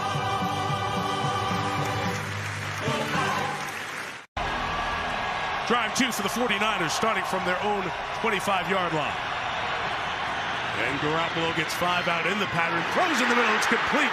And it's Brandon Ayuk with a gain of nearly 20 as he's right around the 45-yard line. So the 49ers come out in the first drive and they play run. They load it up, tight ends, fullbacks, everything. They come out and spread it out this time and now create some space in the middle of the field for Brandon Ayuk. And the protection absolutely perfect for Jimmy Garoppolo. Ayuk came on the end of last year, ended up with 56 catches, a second-round pick back in 2020. Good run up the middle, space, and Wilson explodes through the secondary. Jeff Wilson cuts it to the outside. Surtain brings him down inside the 20 at the 17-yard line. So Jeff Wilson Jr., the man who's got to carry the load here with a 38-yard gain. Yeah, you're going to get the 5-down look that Denver likes to play. But this offense is going to create so many cutback opportunities that if you get picked off on the backside of it, and that time it was George Kittle getting just enough of the backside to allow that cutback. And here go the 49ers doing what they do best, which is run the football. 5th year in the league out of North Texas.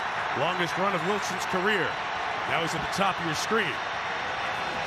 Backfield emptied out for Garoppolo across the middle, and it's caught a bang on the tight end George Kittle, but he hangs on. His first catch of the year. Missed the first 2 games with a groin injury. Suffered in practice before week 1. And anytime you overload to one side, you're going to leave Kittle some space in the middle. And this is just so easy, right? This is so much the personality. Deebo Samuel and George Kittle, the catch. The Yak brothers, you know, they just take great pride in that, right? You're not bringing us down.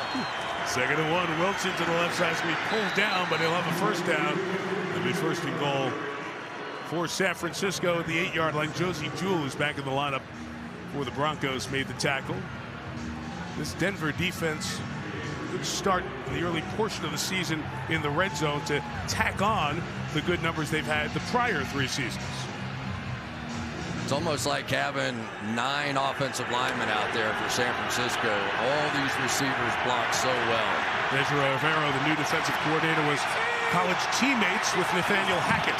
From the 8, swinging out, Deebo Samuel on the edge, inside the 5, and powerfully to the 3-yard line to set up 2nd and goal. And what Deebo tell us, he said, yeah, I like running slants and other routes. Up against Myles Garrett. Good luck with that. Rich? And I get a little smile on my face, so maybe defenders can start looking for that. If he's smiling, watch out for the quick screen. He loves that play. The team have been talking on behalf of Deshaun Watson, who then goes out and says nothing close to what the owners and general managers said about? So difficult to stop in the backfield or as a receiver. The throw to Ayuk, inside, touchdown. Samuel leading the way. Ayuk comes inside of him. And Brandon Ayuk with the touchdown grab, and San Francisco scores first.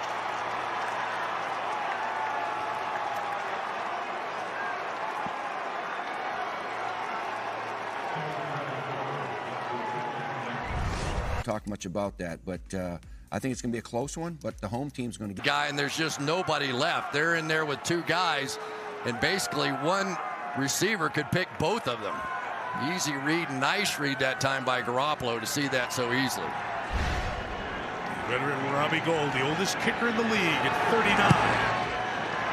Feeling good, put a lot of work into his physical condition in the offseason, knocks the extra point through. Ayuk had 5 touchdowns last year. Forms a formidable 1-2 on the outside with Samuel. They get the first score of the night.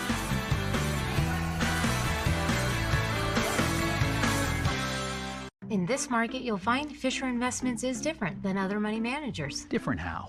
Aren't we all just looking for the hottest stocks? Nope. We use diversified strategies to position our clients' portfolios for their long-term goals. But you still sell investments that generate high commissions for you, right? No, we don't sell commission products. We're a fiduciary, obligated to act in our clients' best interest. So when do you make more money? Only when your clients make more money? Yep. We do better when our clients do better. At Fisher Investments, we're clearly different.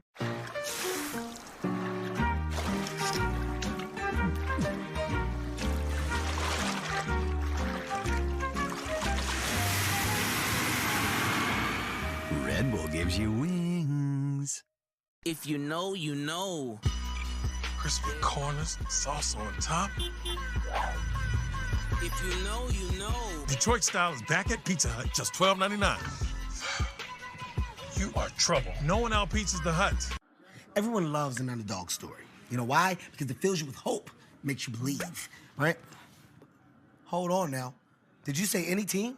So now I can bet the overdog for underdog odds? Team Overdog, where you at? Let me hear you. Download the DraftKings Sportsbook app. Bet just $5 to win $200 if your team wins. Action's so good, why bet NFL anywhere else?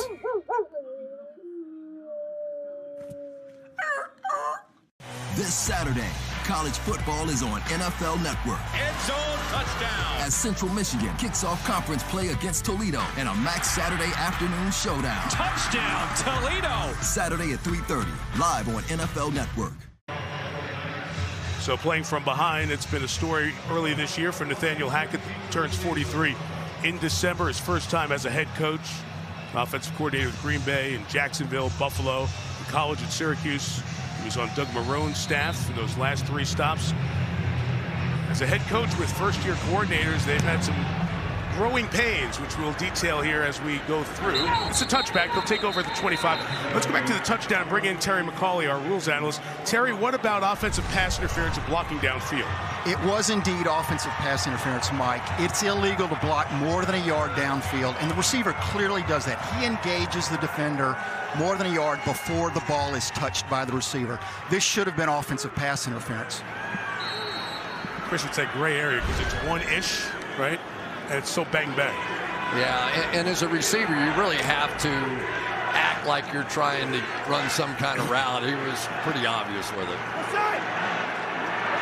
7-0, San Francisco leads. Javonte Williams remains the back behind Russell Wilson. And Williams runs inside for about 3 yards. So, Chris, I brought up the issues with time management, clock management. The Monday night opener in Seattle last week here against Houston. That's Jerry Rosburg, who spent a couple of decades or thereabouts as a special teams coach, was an associate head coach with Baltimore. He's been brought in this week to help manage the game management situations and allow Hackett to remain the play caller. 2nd and 7. And Wilson tries a back shoulder throw here, incomplete, as Courtland Sutton tried to come back to the ball. Here's the San Francisco defense. Samson Abraham, Eastern Washington. Javon Kinlaw, JC, Kevin Givens, Penn State, Nick Bosa, The Ohio State University. Aziz Oshire, the FAU. Fred Warner, BYU. Greg Greenlaw, Arkansas. Emmanuel Mosley, Tennessee. Talanoa Hufanga, USC. Tashawn Gibson, Dallas Kimball High School. Charvarius Mooneyman Ward, Macomb High School. So it'll be a killed play here as the offensive line reacted to the movement off the edge by Samson Ebukam. Neutral zone infraction, defense number 56. This 5-yard penalty, it's still third down. So it'll be third down. Chris, we saw the defense. We should point out Eric Armstead is not in there. Let's go back to the point with Nathaniel Hackett and the decision he made to bring somebody in from the outside this week, week 3. We've seen a lot of head coaches over the years who would say, after taking some criticism in the first couple of games, we'll get it figured out. I got this. Leave us alone. And he said, let's try to fix the problem. And then he went back to what he does best, which is call the plays. Got a 3rd and 2 with Melvin Gordon in there. And the throw by Wilson is incomplete. Tried to get it to Alberto Quebenam. Could not find him. And the fans start to react. They booed this team and were on them last week. 3 and out again. Going to come right in here, and I looked like some kind of a little hot read, but the timing, you could tell Russell's arm, he kind of started to throw it and had to hold on to it for a second and went right in the dirt. Just hasn't looked right in the first couple of games on offense. Punt number 2 for Corliss Waitman. Ray McLeod sent all the way back to the 11-yard line. Space to take off. And Ray will be pulled down before the 20. Nice tackle by Alex Singleton. And we're back in 30 seconds after this from AWS. Now on FanDuel, get up to $1,000 back in free bets if you don't win. Yes, you jammed in the jam-packed sports bar. You stuck at an awkward family dinner. You waiting for your groceries to be bagged. And yes, even you who got destroyed at cornhole in front of all your friends. Now get up to $1,000 back in free bets if you don't win. That's why America's #1 sportsbook is the best place to bet on the NFL. FanDuel. Make every moment more. From early morning till late at night, I'm the hardest. It's only worth it if you enjoy it. Michelob Ultra.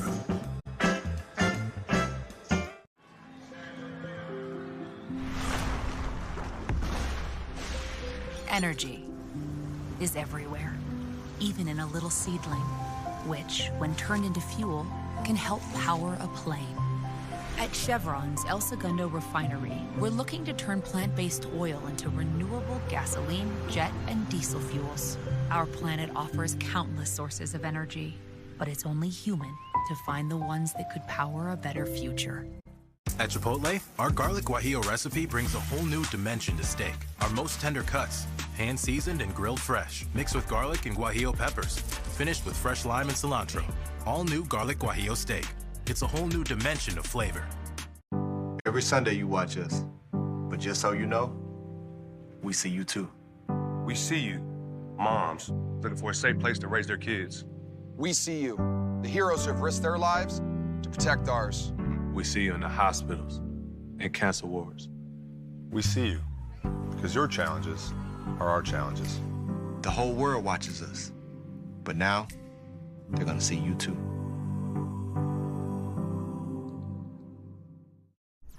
This is an NFL Network up-to-the-minute update. It's presented to you by Verizon. Not only are the Chargers dealing with the Justin Herbert injury, they're also going to be without Rashawn Slater for the rest of the season. Tom Pelissero says the All-Pro left tackle has a torn biceps, and he is done for the year. Elsewhere around the NFL, as we wrap up week number 3, Tom also says it's a high ankle sprain, one that is, quote, pretty severe for Mac Jones. If he can't go this week, and it's expected he can't, it's likely Brian Hoyer starting at quarterback for the Patriots in Lambeau against the Packers. Short turnaround for Tua Tagovailoa and the Dolphins. Mike McDaniel says Tua is dealing with back and ankle injuries. His availability very much up in the air as the Dolphins play week number 4 against the Bengals in Cincinnati. This is an NFL Network up-to-the-minute update presented to you by Verizon. Sun just setting, temperature in the upper 70s. First Niners trip here in 8 years. 15th regular season meeting between these two franchises who've combined for 15 Super Bowl appearances. Halfway through the quarter, third drive for the Niners, starting at their own 19. Kyle Juszczyk in motion to Garoppolo. Throws it to Ayuk. Touchdown on the last play, 16 on this one. Out to the 35-yard line and a first down with a tackle by the Broncos' Nick Bonito. A little different look here for the Broncos with two linebackers in here playing the run. So they're going to try and hit this area right in here behind. Instead of a nickel defense, you got those linebackers playing downhill now, trying to take away the big runs. That's what happens when a Jeff Wilson breaks one off for about 50. GT looks pretty good for a guy who was not taking part of the regular reps in training camp or OTAs before that. Debo lines up in the backfield and runs to the right flag down. A limited gain as it was red alert, 19 in the backfield. Go get him. DJ Jones, Draymond Jones. Half a dozen guys in blue there for the stop. And now we'll check the flag. Sean Hockley, the referee.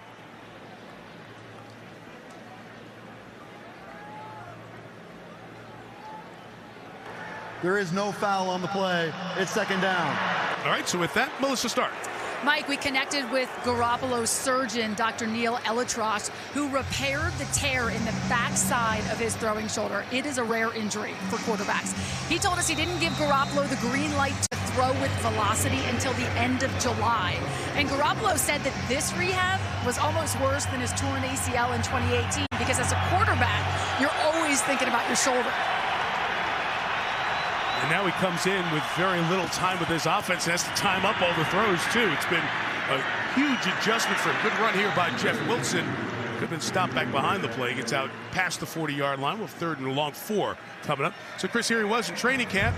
You're not part of the team. You're over there on the other field throwing to trainers and other guys.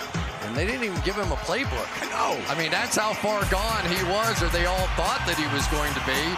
And then at the end of the year, a starting job really didn't open up. And so Kyle Shanahan sort of floated out the idea, well, we can't pay you more than Trey Lance, but we can make you a deal, and Jimmy accepted it. 3rd and 4, and a flag is down. Saw the movement up front as it got loud here, and if it's on Denver, it'll be a 49er first down. Before the snap, false start.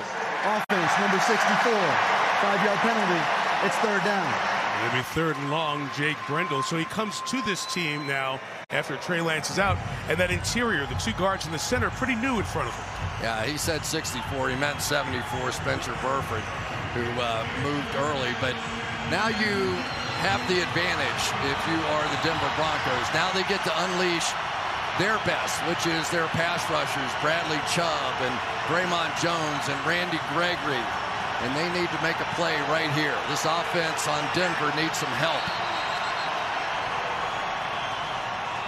And this is stopped.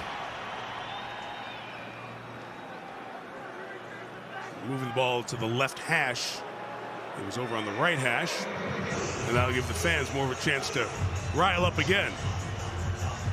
And Jimmy Garoppolo just looked over to Kyle Shanahan and said, give me a play. Let's get another play back in here.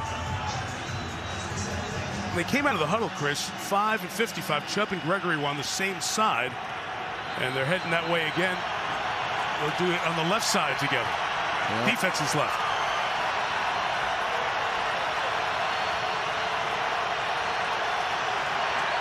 Third and 9. Broncos bring 5. Garoppolo going down. And he's sacked. The linebacker, Josie Jewell, was part of the pressure as they dropped some linemen out. And after a first down, the Niners will punt it away. So we saw a little bit of this Super Bowl time as well. You get 3 over here. So what happens is it means one-on-one for the backside linebacker, this time against Kyle Juszczyk. Early pressure on that side by Chubb, and Jewell able to clean it up. Healthy Bradley Chubb will be so much better for this team. Mitch Wisnowski to kick it. That takes advantage of the altitude. 63 yards, and Washington lets it go, and it'll go all the way for a touchback. It's like, get me away from that ball, please. Well, the penalty made it 3rd and 9, and the Broncos got after Jimmy G. We got the Niners off the field. You know why I love Halloween? Why? People give me Kit Kats for free. Son, you're 8. All your Kit Kats are free. Happy Halloween! Have a break, have a Kit Kat. There are 16 million children struggling with hunger in America. This is a serious problem, but one we can solve. Visit feedingamerica.org to help. Together we can solve hunger. Together we're feeding America. Oh, Dad, you forgot about dinner. I did. Well, Mom didn't. Yeehaw! Ooh, look at that spread. And I didn't have to cook any of it. Hey, kids, no stealing fries. Why not? Well, that's why. Family style that fits your style, that finger looking good. If I could be you, and you could be me for just 1 hour. If we could find a way to get inside each other's minds. If you could see you through my eyes instead of your ego. I believe you'd be surprised to see that you've been blind. Walk a mile in my shoes. Walk a mile in my shoes. Yeah, before you abuse, criticize and accuse. Walk a mile in my shoes. Walk a mile in my shoes. Well, before you abuse, criticize and accuse. Walk a mile in my shoes. We are headed back across the pond. United Kingdom, diehard football fans. GMFB is live from London to get you ready for Sunday's matchup between the Vikings and Saints. Meet us there. Let's go! Good Morning Football live from London tomorrow on NFL Network. Well, we talked about Nathaniel Hackett, the new head coach of the Broncos. His dad, Paul, over 4 decades as a college and professional coach, also some time with the Niners and out of the Bay Area. UC Davis, exactly. He was a long snapper, thought about pre-med for a little bit, then got to the football stuff. As we mentioned, worked with Doug Marrone in 3 spots at Syracuse, Buffalo, and Jacksonville. In the last 3 years, on Matt LaFleur's staff, the offensive coordinator for the Packers. And there is Paul Hackett, who was 42, like his son is right now, when he got the head coaching job at Pittsburgh. It's a pitch back to Melvin Gordon, who powers forward for about 4 yards. And Chris, we've seen this offense work, but I thought you hit it so perfectly in the open. It's not an automatic fit when you try to meld a great quarterback like Russell Wilson and your system. It takes a little time. Well, you think about some of the greatest plays you've seen from Russell Wilson. What are they? He gets back about 10 yards, he scrambles around a little bit, and he finds somebody way down the field. Probably one of, if not the best deep ball thrower in the game. Yet this is a little bit more ball control with the passing game. Gordon tries to run, and that is a very talented safety who's had 2 good games. Talanoa Hufanga, 2nd year out of USC. He is all over the tape of the win against the Bears in week 1. He sure was. So many times that I started saying, who is number 29? He was making every single play, and they are just setting him up. He is training with, and it may not surprise you, Troy Polamalu. You got the hair, you've got the style of play. We've seen Polamalu do crazy things making plays in the backfield, and now his protege the same. 8 plays, 11 yards. Fans are going to get on the Broncos if they don't pick up the first down here soon. 3rd and 5, and Wilson throws. It's incomplete. Want the flag there. Jerry Jeudy, the intended receiver. Ball may have been tipped to take away the PI, and it's 3 straight 3-and-outs. Ball was tipped coming out, but it looked like Jeudy still almost came up with the play. But again, that's Mosley, who's had a great start to this game, all over that in coverage. So we have not seen a breakout play by one of these outstanding receivers of the Broncos yet. Corliss Waitman for the 3rd time. Good rush up the middle. Almost got to Waitman. His 50-yard punt is caught by Ray McLeod. So we'll go from 125 to the other 25. Downtown, lower downtown. Great time to be in Denver, Colorado. Families affected by disasters urgently need support. Help the American Red Cross provide help and hope to those affected by disasters, big and small. Please donate to Red Cross Disaster Relief. Come on, Nuggets. With all that IT stuff we gotta do, let's fuel up with some chunky soup. Woo! Woo! Let's go, baby. Fill up with 16 grams of protein per can and chunky spicy chicken noodle. French fries, come on. Lunchtime is your halftime. Now that gas prices are so high, Domino's is giving you 20% off all menu prices when you order online for a limited time. So hurry and take advantage of these low prices. I mean, high prices, which mean low prices. You get the deal. 20% off menu prices on everything for now at Domino's. Ever wonder how much your neighbor's house is worth? Go to Ownerly.com to search home value estimates and compare. Your home could be worth more than you think. Visit Ownerly.com today.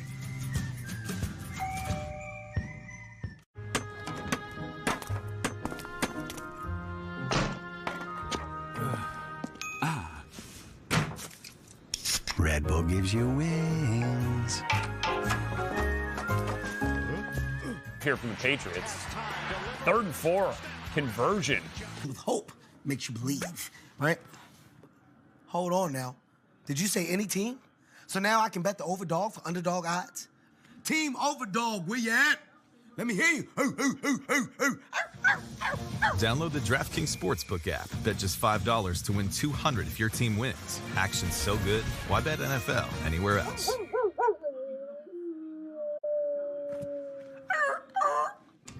Adopting you was the best decision in our life.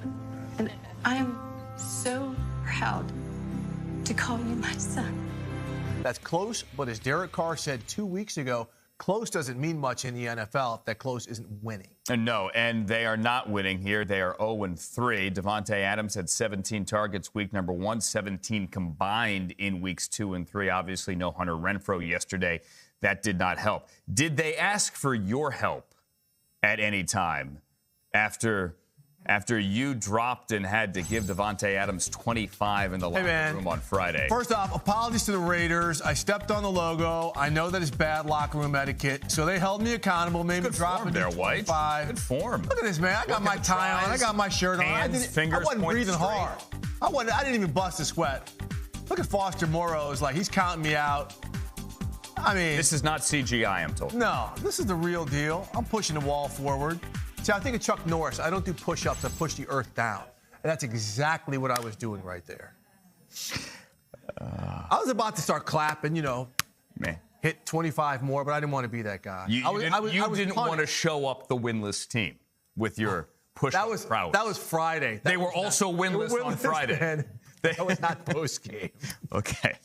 Raiders 0-3. What do the Raiders get next? They're at home against the Broncos in the AFC West. Yeah. White will do push-ups later on Total Access. You didn't know that, did you? I'm pushing the earth down. Okay. Coming up next, Jalen Hurts and the Eagles are 3-0. Don't look now. They might just be the best team in football. Flex. That's next. When the plug kick off the bomb, run it back home. The NFL returns to London. Vikings. Fires right. Caught. Yeah! Saints. That's a touchdown, New Orleans. It's Sunday morning football. Sunday at 9:30 a.m. Eastern, only on NFL Network. There's one day bigger than Sunday. Election Day. The issues that matter most to you will be decided. Pretty darn well here in the NFL. Drive forward for the Niners, starting at the 25. Toss in the backfield is Jeff Wilson, who's met quickly. Loss of a couple of yards on that one, and that's Josie Jewell, who, as we mentioned, was out with a calf injury. He's come back and had an impact in this first quarter. All right, they make another change. Now they're going to bring K'Wan Williams over here off the edge and just play with one linebacker, and it works beautifully this time. Get the early pressure, pull the fullback out of the way, and Josie Jewell, welcome back.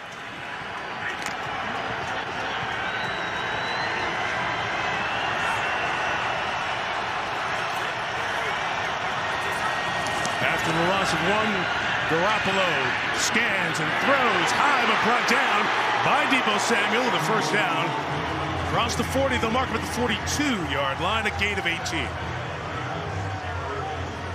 This is where he is best. These little in cuts, The no fear zone, as you would call it. You go inside, you don't know how you're going to get hit. You don't know by whom you're going to be hit. You just know you're going to be hit. And he does not care. He's built like a tank. 42 pitch back. It is Wilson, left for about 3 yards. I'm glad you said it's a perfect description. When we met with him yesterday, walked in the room, he's just so powerful and big and strong, and takes that with that fearlessness to go in the middle and go deliver the blow. Yeah, and that time you got to see a little bit of his blocking ability, but he's such a fun, charming guy, right? Yes, yeah. You go, he can't possibly be that nasty. Then you just watch him crack back on that play and go, yeah, he's that nasty.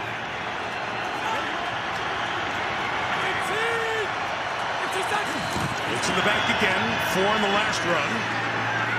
And about 3 on this one. He's pulled back down to set up a third down. Randy Gregory, the former Cowboy, in on the tackle. Yeah, the one thing Kyle Shanahan is worried about, though, is he has almost no depth whatsoever at the running back position. And so he would love to get into some of these two-back sets, but he doesn't want to put Deebo Samuel back there all the time. And he doesn't want to run Jeff Wilson all the time because he just doesn't think physically he's going to be able to hold up to that kind of carry load. Wilson's out. Jordan Mason, undrafted rookie out of Georgia Tech, making his debut just before the play clock expires. Garoppolo across the middle, incomplete. Trying to get into Ayuk, and Pat Surtain there on the coverage. Very strong rookie season and rising on the list of best corners in the NFL. Deebo Samuel would have had a touchdown. Garoppolo just did not look this way. The Broncos completely blow the coverage. Nobody there. He would have strolled into the end zone, but Garoppolo was looking left.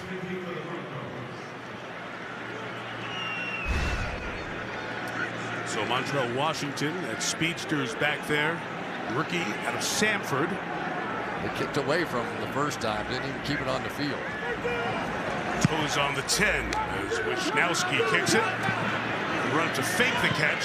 Wisnowski killed that perfectly at the 6-yard line. Ideal 45-yard kick. Well, next Sunday night, we go to Tampa, and we see 2 of the marquee names in the NFL head-to-head, and 2 guys who are going to be looking for a little get-back after what happened today. Mahomes and the Chiefs, Brady and the Buccaneers. Sunday Night Football.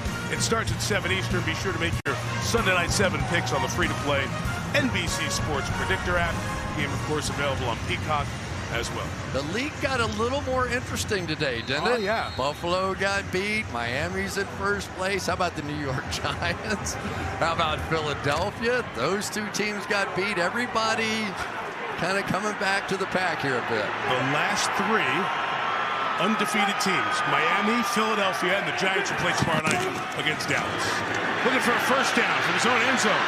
Wilson throws, caught across the middle. Big play with Cortland Sutton across the 40-yard line. The first down ends the first quarter. Gain of 35 after 1. Niners 7, Broncos nothing. And Sunday Night Football continues from Denver after these messages.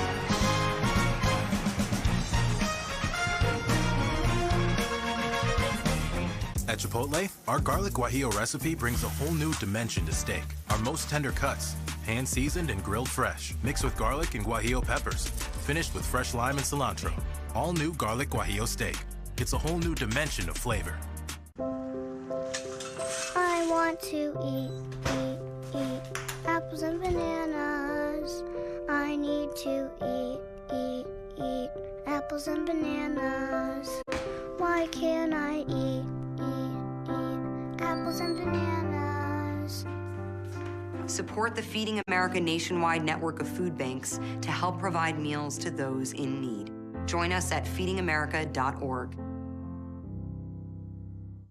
The Pro Football Hall of Fame is the ultimate football fan destination. The Vince Lombardi Super Bowl trophy, the only place in America to see every Super Bowl ring, your chance to see all 362 bronze busts. There is so much more, including a holographic Disney-like theater, the Game for Life, and just 45 minutes south of Cleveland. Purchase your tickets online now. You're not going to get it all right. Just make sure you nail the big stuff. Mama! Like making sure your kids are in the right seat for their age and size. Get it right at nhtsa.gov/the-right-seat.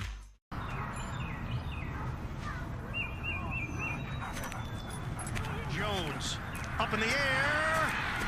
It's caught. Touchdown, Patriots. Hunter Henry. Two-time Olympic gold medalist, 3 Olympic medals overall. She was born in Vail, hometown in Edwards. Got a chance to visit with the 74 World Cup winning skier. She's been so great over the years. She is excited. Her season starts in about 3.5 weeks. Wanted to come see the Broncos and Russell Wilson in person. Russ back to work. Look out from behind. He's brought down. Ball comes out, but they say Kerry Hyder just gets the sack. No forced fumble, but the vet gets Wilson. Just nobody open. This is perfect protection. You cannot blame Garrett Bowles for this one. Hyder's going to come around the edge, but he's blocked. This is strictly a coverage sack all the way. 3 routes run to the left side, none to the other side. And just simply nothing there. Hyder, the veteran, was in Seattle last year. He's had a stint with the 49ers as well. Mike Boone is the back. Second down, Wilson's throw is complete. It is Sutton again. Portland only to the 44-yard line. Set up 3rd and 6 in this second quarter's first minute. Yeah, I was talking to D'Amico Ryans a little bit about playing defense with this group out here. I said, just describe your defense. And he said, we're a hungry, swarming wolf pack. Whoever gets there first, here comes the pack in behind. And that's what you see on the field. This team hustles as much as any team on defense you'll see.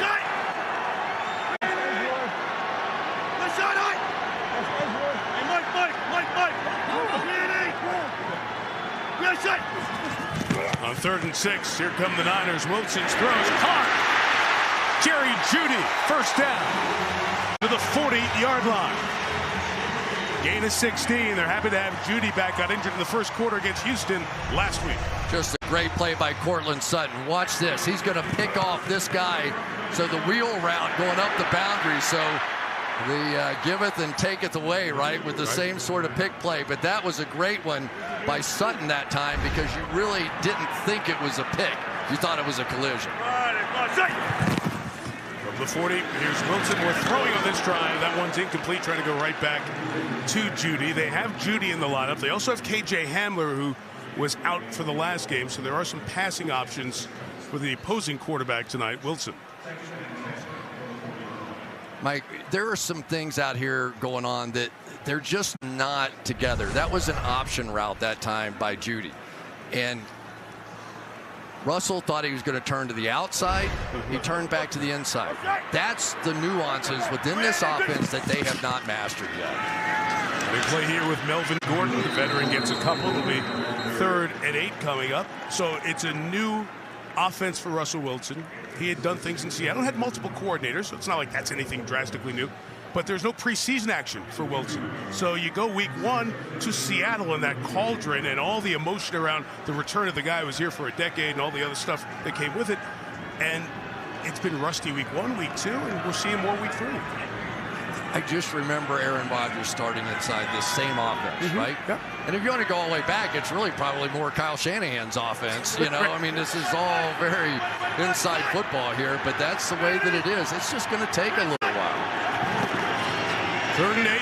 Wilson, nothing open, looks to escape and only gets a yard or so out of it. Penalty marker down on the play. It's back in the backfield. So the last scrimmage was the 38, which would have had a 56-yard field goal attempt from there. So if they back them up 10, that's the decision Kyle Shanahan is mulling right now. If you back them up and stop them, they're out of field goal range.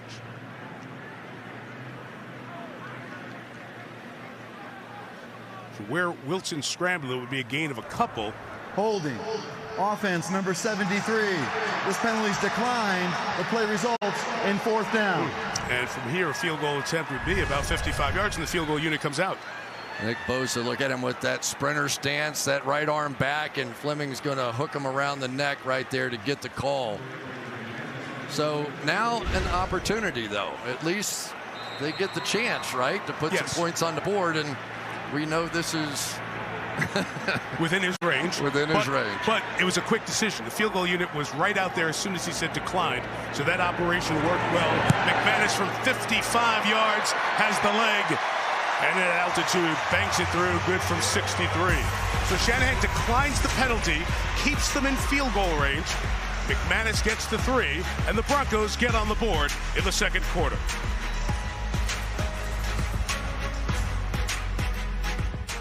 Want a leg up on your fantasy league? We got to make sure people are locked in. Our experts have all the info you need to dominate your league. This guy is a bona fide stud. NFL Fantasy Live. Tonight at 6 on NFL Network. Tonight, NFL Game Day Kickoff is your pregame headquarters for Cowboys-Giants. Jerry Jones is hoping for a QB controversy. Giants fans are hoping for a totally unexpected third straight win. Who gets what they want? We'll get you ready. Tonight, 7 Eastern. What should we do? I'm going to CashNetUSA.com. I can apply in minutes, and if approved, we can have the money as soon as the same business day. Go to CashNetUSA.com to apply for the money you need. New projects means new project managers. You need to hire. I need Indeed. Indeed you do. When you sponsor a job, you immediately get your short list of quality candidates whose resumes on Indeed match your job criteria. Visit Indeed.com/hire and get started today.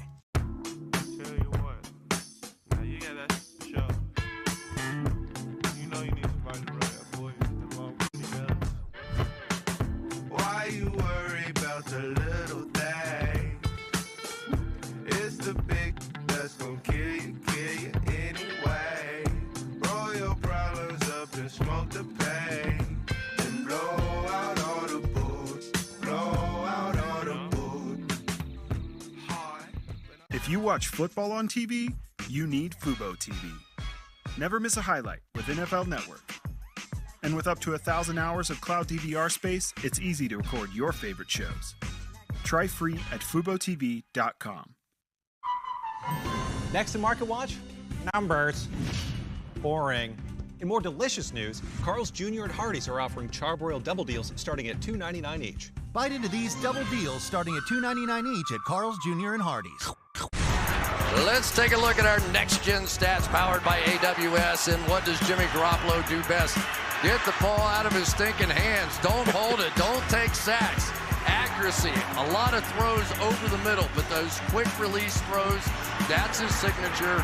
And you just wonder, Mike, whether or not there are teams out there going, oh, his shoulder looks good. We should have thought about making a deal. They didn't know, right? They didn't know. He couldn't get him, check it out. He has the surgery. Melissa detailed that. And Garoppolo walks back in, does a good job. McManus with the kickoff. He only takes 2 steps so he can directionally kick it and keep it in the field of play so it's returnable, and they can pin him shy of 25. And it works there at the 15-yard line. So Garoppolo told everybody after the NFC Championship game lost to L.A., farewell. I'll miss you guys. So thank you guys again. Faithful, thank you very much for everything. It's been crazy, man. Just all the comebacks at Levi's, comebacks on the road, ups and downs. It's been a hell of a ride, guys. Well, that's crazy. And what did he say when he sat down with us? Yeah, this whole thing is crazy.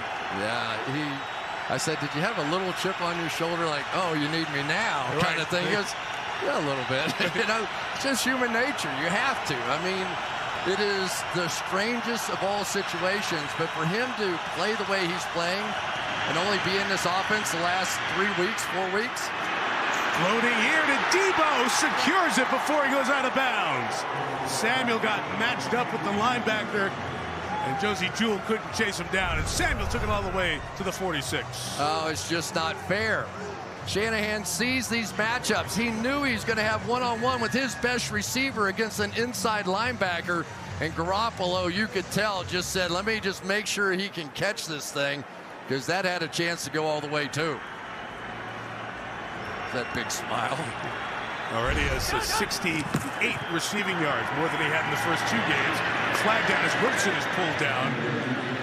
by Chubb, who wanted the face mask on Bradley. They have a holding flag coming in here on the Niners.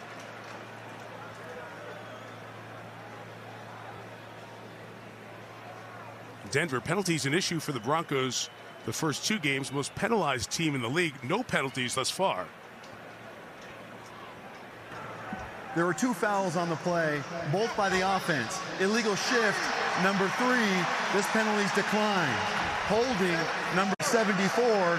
This penalty will be enforced 10 yards from the previous spot. Replay, first down. So first and long coming up. That's Spencer Burford again. Rookie out of Texas San Antonio, 4th-round pick. Yeah, he's going to be the guy with the focus on him for a little while. But there is a belief in San Francisco that this interior 3 that really has very little playing experience at all. Brindle, the center, played 6 snaps in 21. Banks played 5, and Burford's a rookie. But they think that ultimately they're going to be better than what they had last year.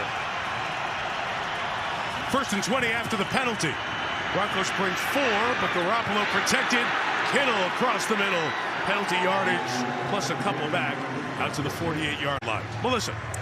Mike, I talked to Jimmy's brothers, Mike and Billy, who have been his managers ever since he came to San Francisco, and they had boxed up everything in their houses, thinking a trade would happen.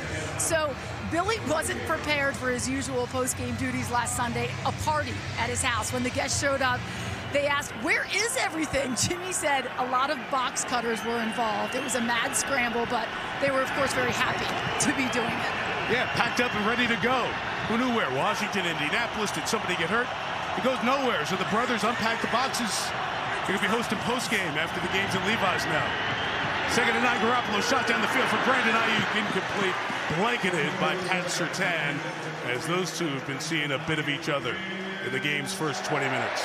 Ayuk, one of the more physical receivers in the game, and you saw a left jab come out. I was a little surprised there was no offensive on that one.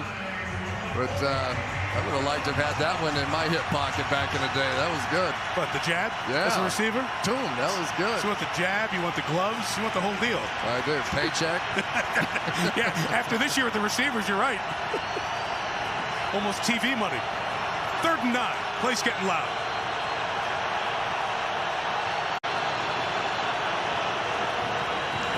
Broncos bring 4. It's out quick. Deebo Samuel couldn't get out of the 6 guys who followed the first tackle. They'll be 3 yards shy of a first down. And on 4th down, Niners are ready to kick it away. Yeah, I think it's the right call, too, because you've seen the Broncos struggling a bit on the offensive side. And we have an injured player on the field. It's Samuel. Wow. For San Francisco. A big collision there. You saw 5 or 6 players around Deebo Samuel, and that's the player who's so vital to this offense. And in that big group of players, Samuel stays down. You need to find a doctor, but that sounds tricky. With ZocDoc, it's easy. You can even get picky. Whoever you are, there's a doc who truly cares. Helpful when you gotta strip to just your underwear. Wealth-changing question. Is your advisor giving you incomplete advice? Besides investing, there's also taxes, insurance, estate planning, and other elements that can be stressful to organize. At Creative Planning, we provide all the expertise, all the advice you need, all in-house, ensuring every aspect of your wealth works harder together so you can enjoy your wealth instead of worrying about it. Book your free meeting today at creativeplanning.com. Creative Planning, a richer way to wealth.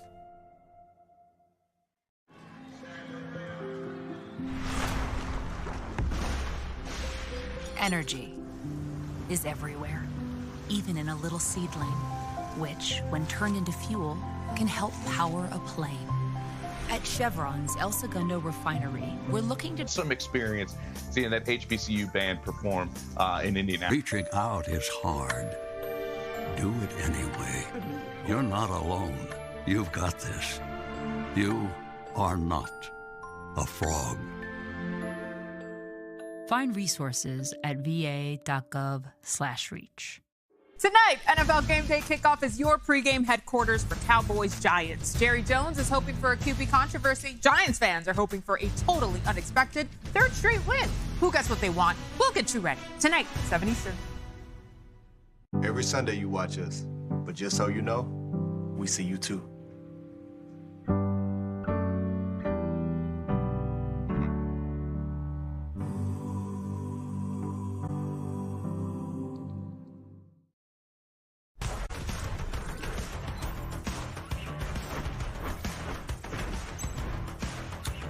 There are only 2 3-0 teams remaining through 3 weeks. We have the Eagles and the Dolphins coming up in a little bit. An injury update from Miami on Tua Tagovailoa. Mike McDaniel on the podium moments ago. They have a short week. They're going to Cincinnati. Also coming up, we are live in New York.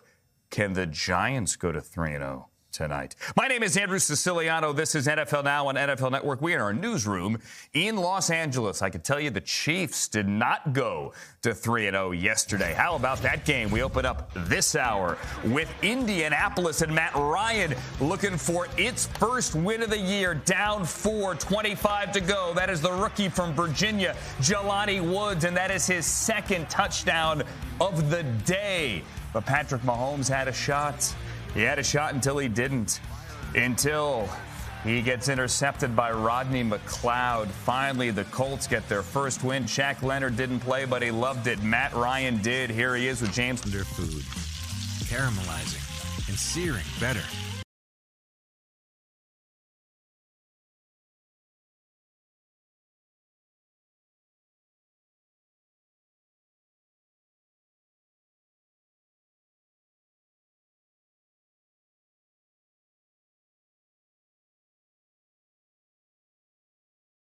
Guys get in there as well. Yeah, it's the great part about Deebo Samuel is that he never quits. The hard part of that is that you take. Place rocking. Drive starts from the 10. And Jeff Wilson runs to the right. He'll only gain 2 yards. So Jimmy Garoppolo, first 3 years in New England, he backed up Tom Brady, traded to San Francisco in 2017. Washington runs away from it, and this one popped back in. It's where the man is in the NFL, not the ball.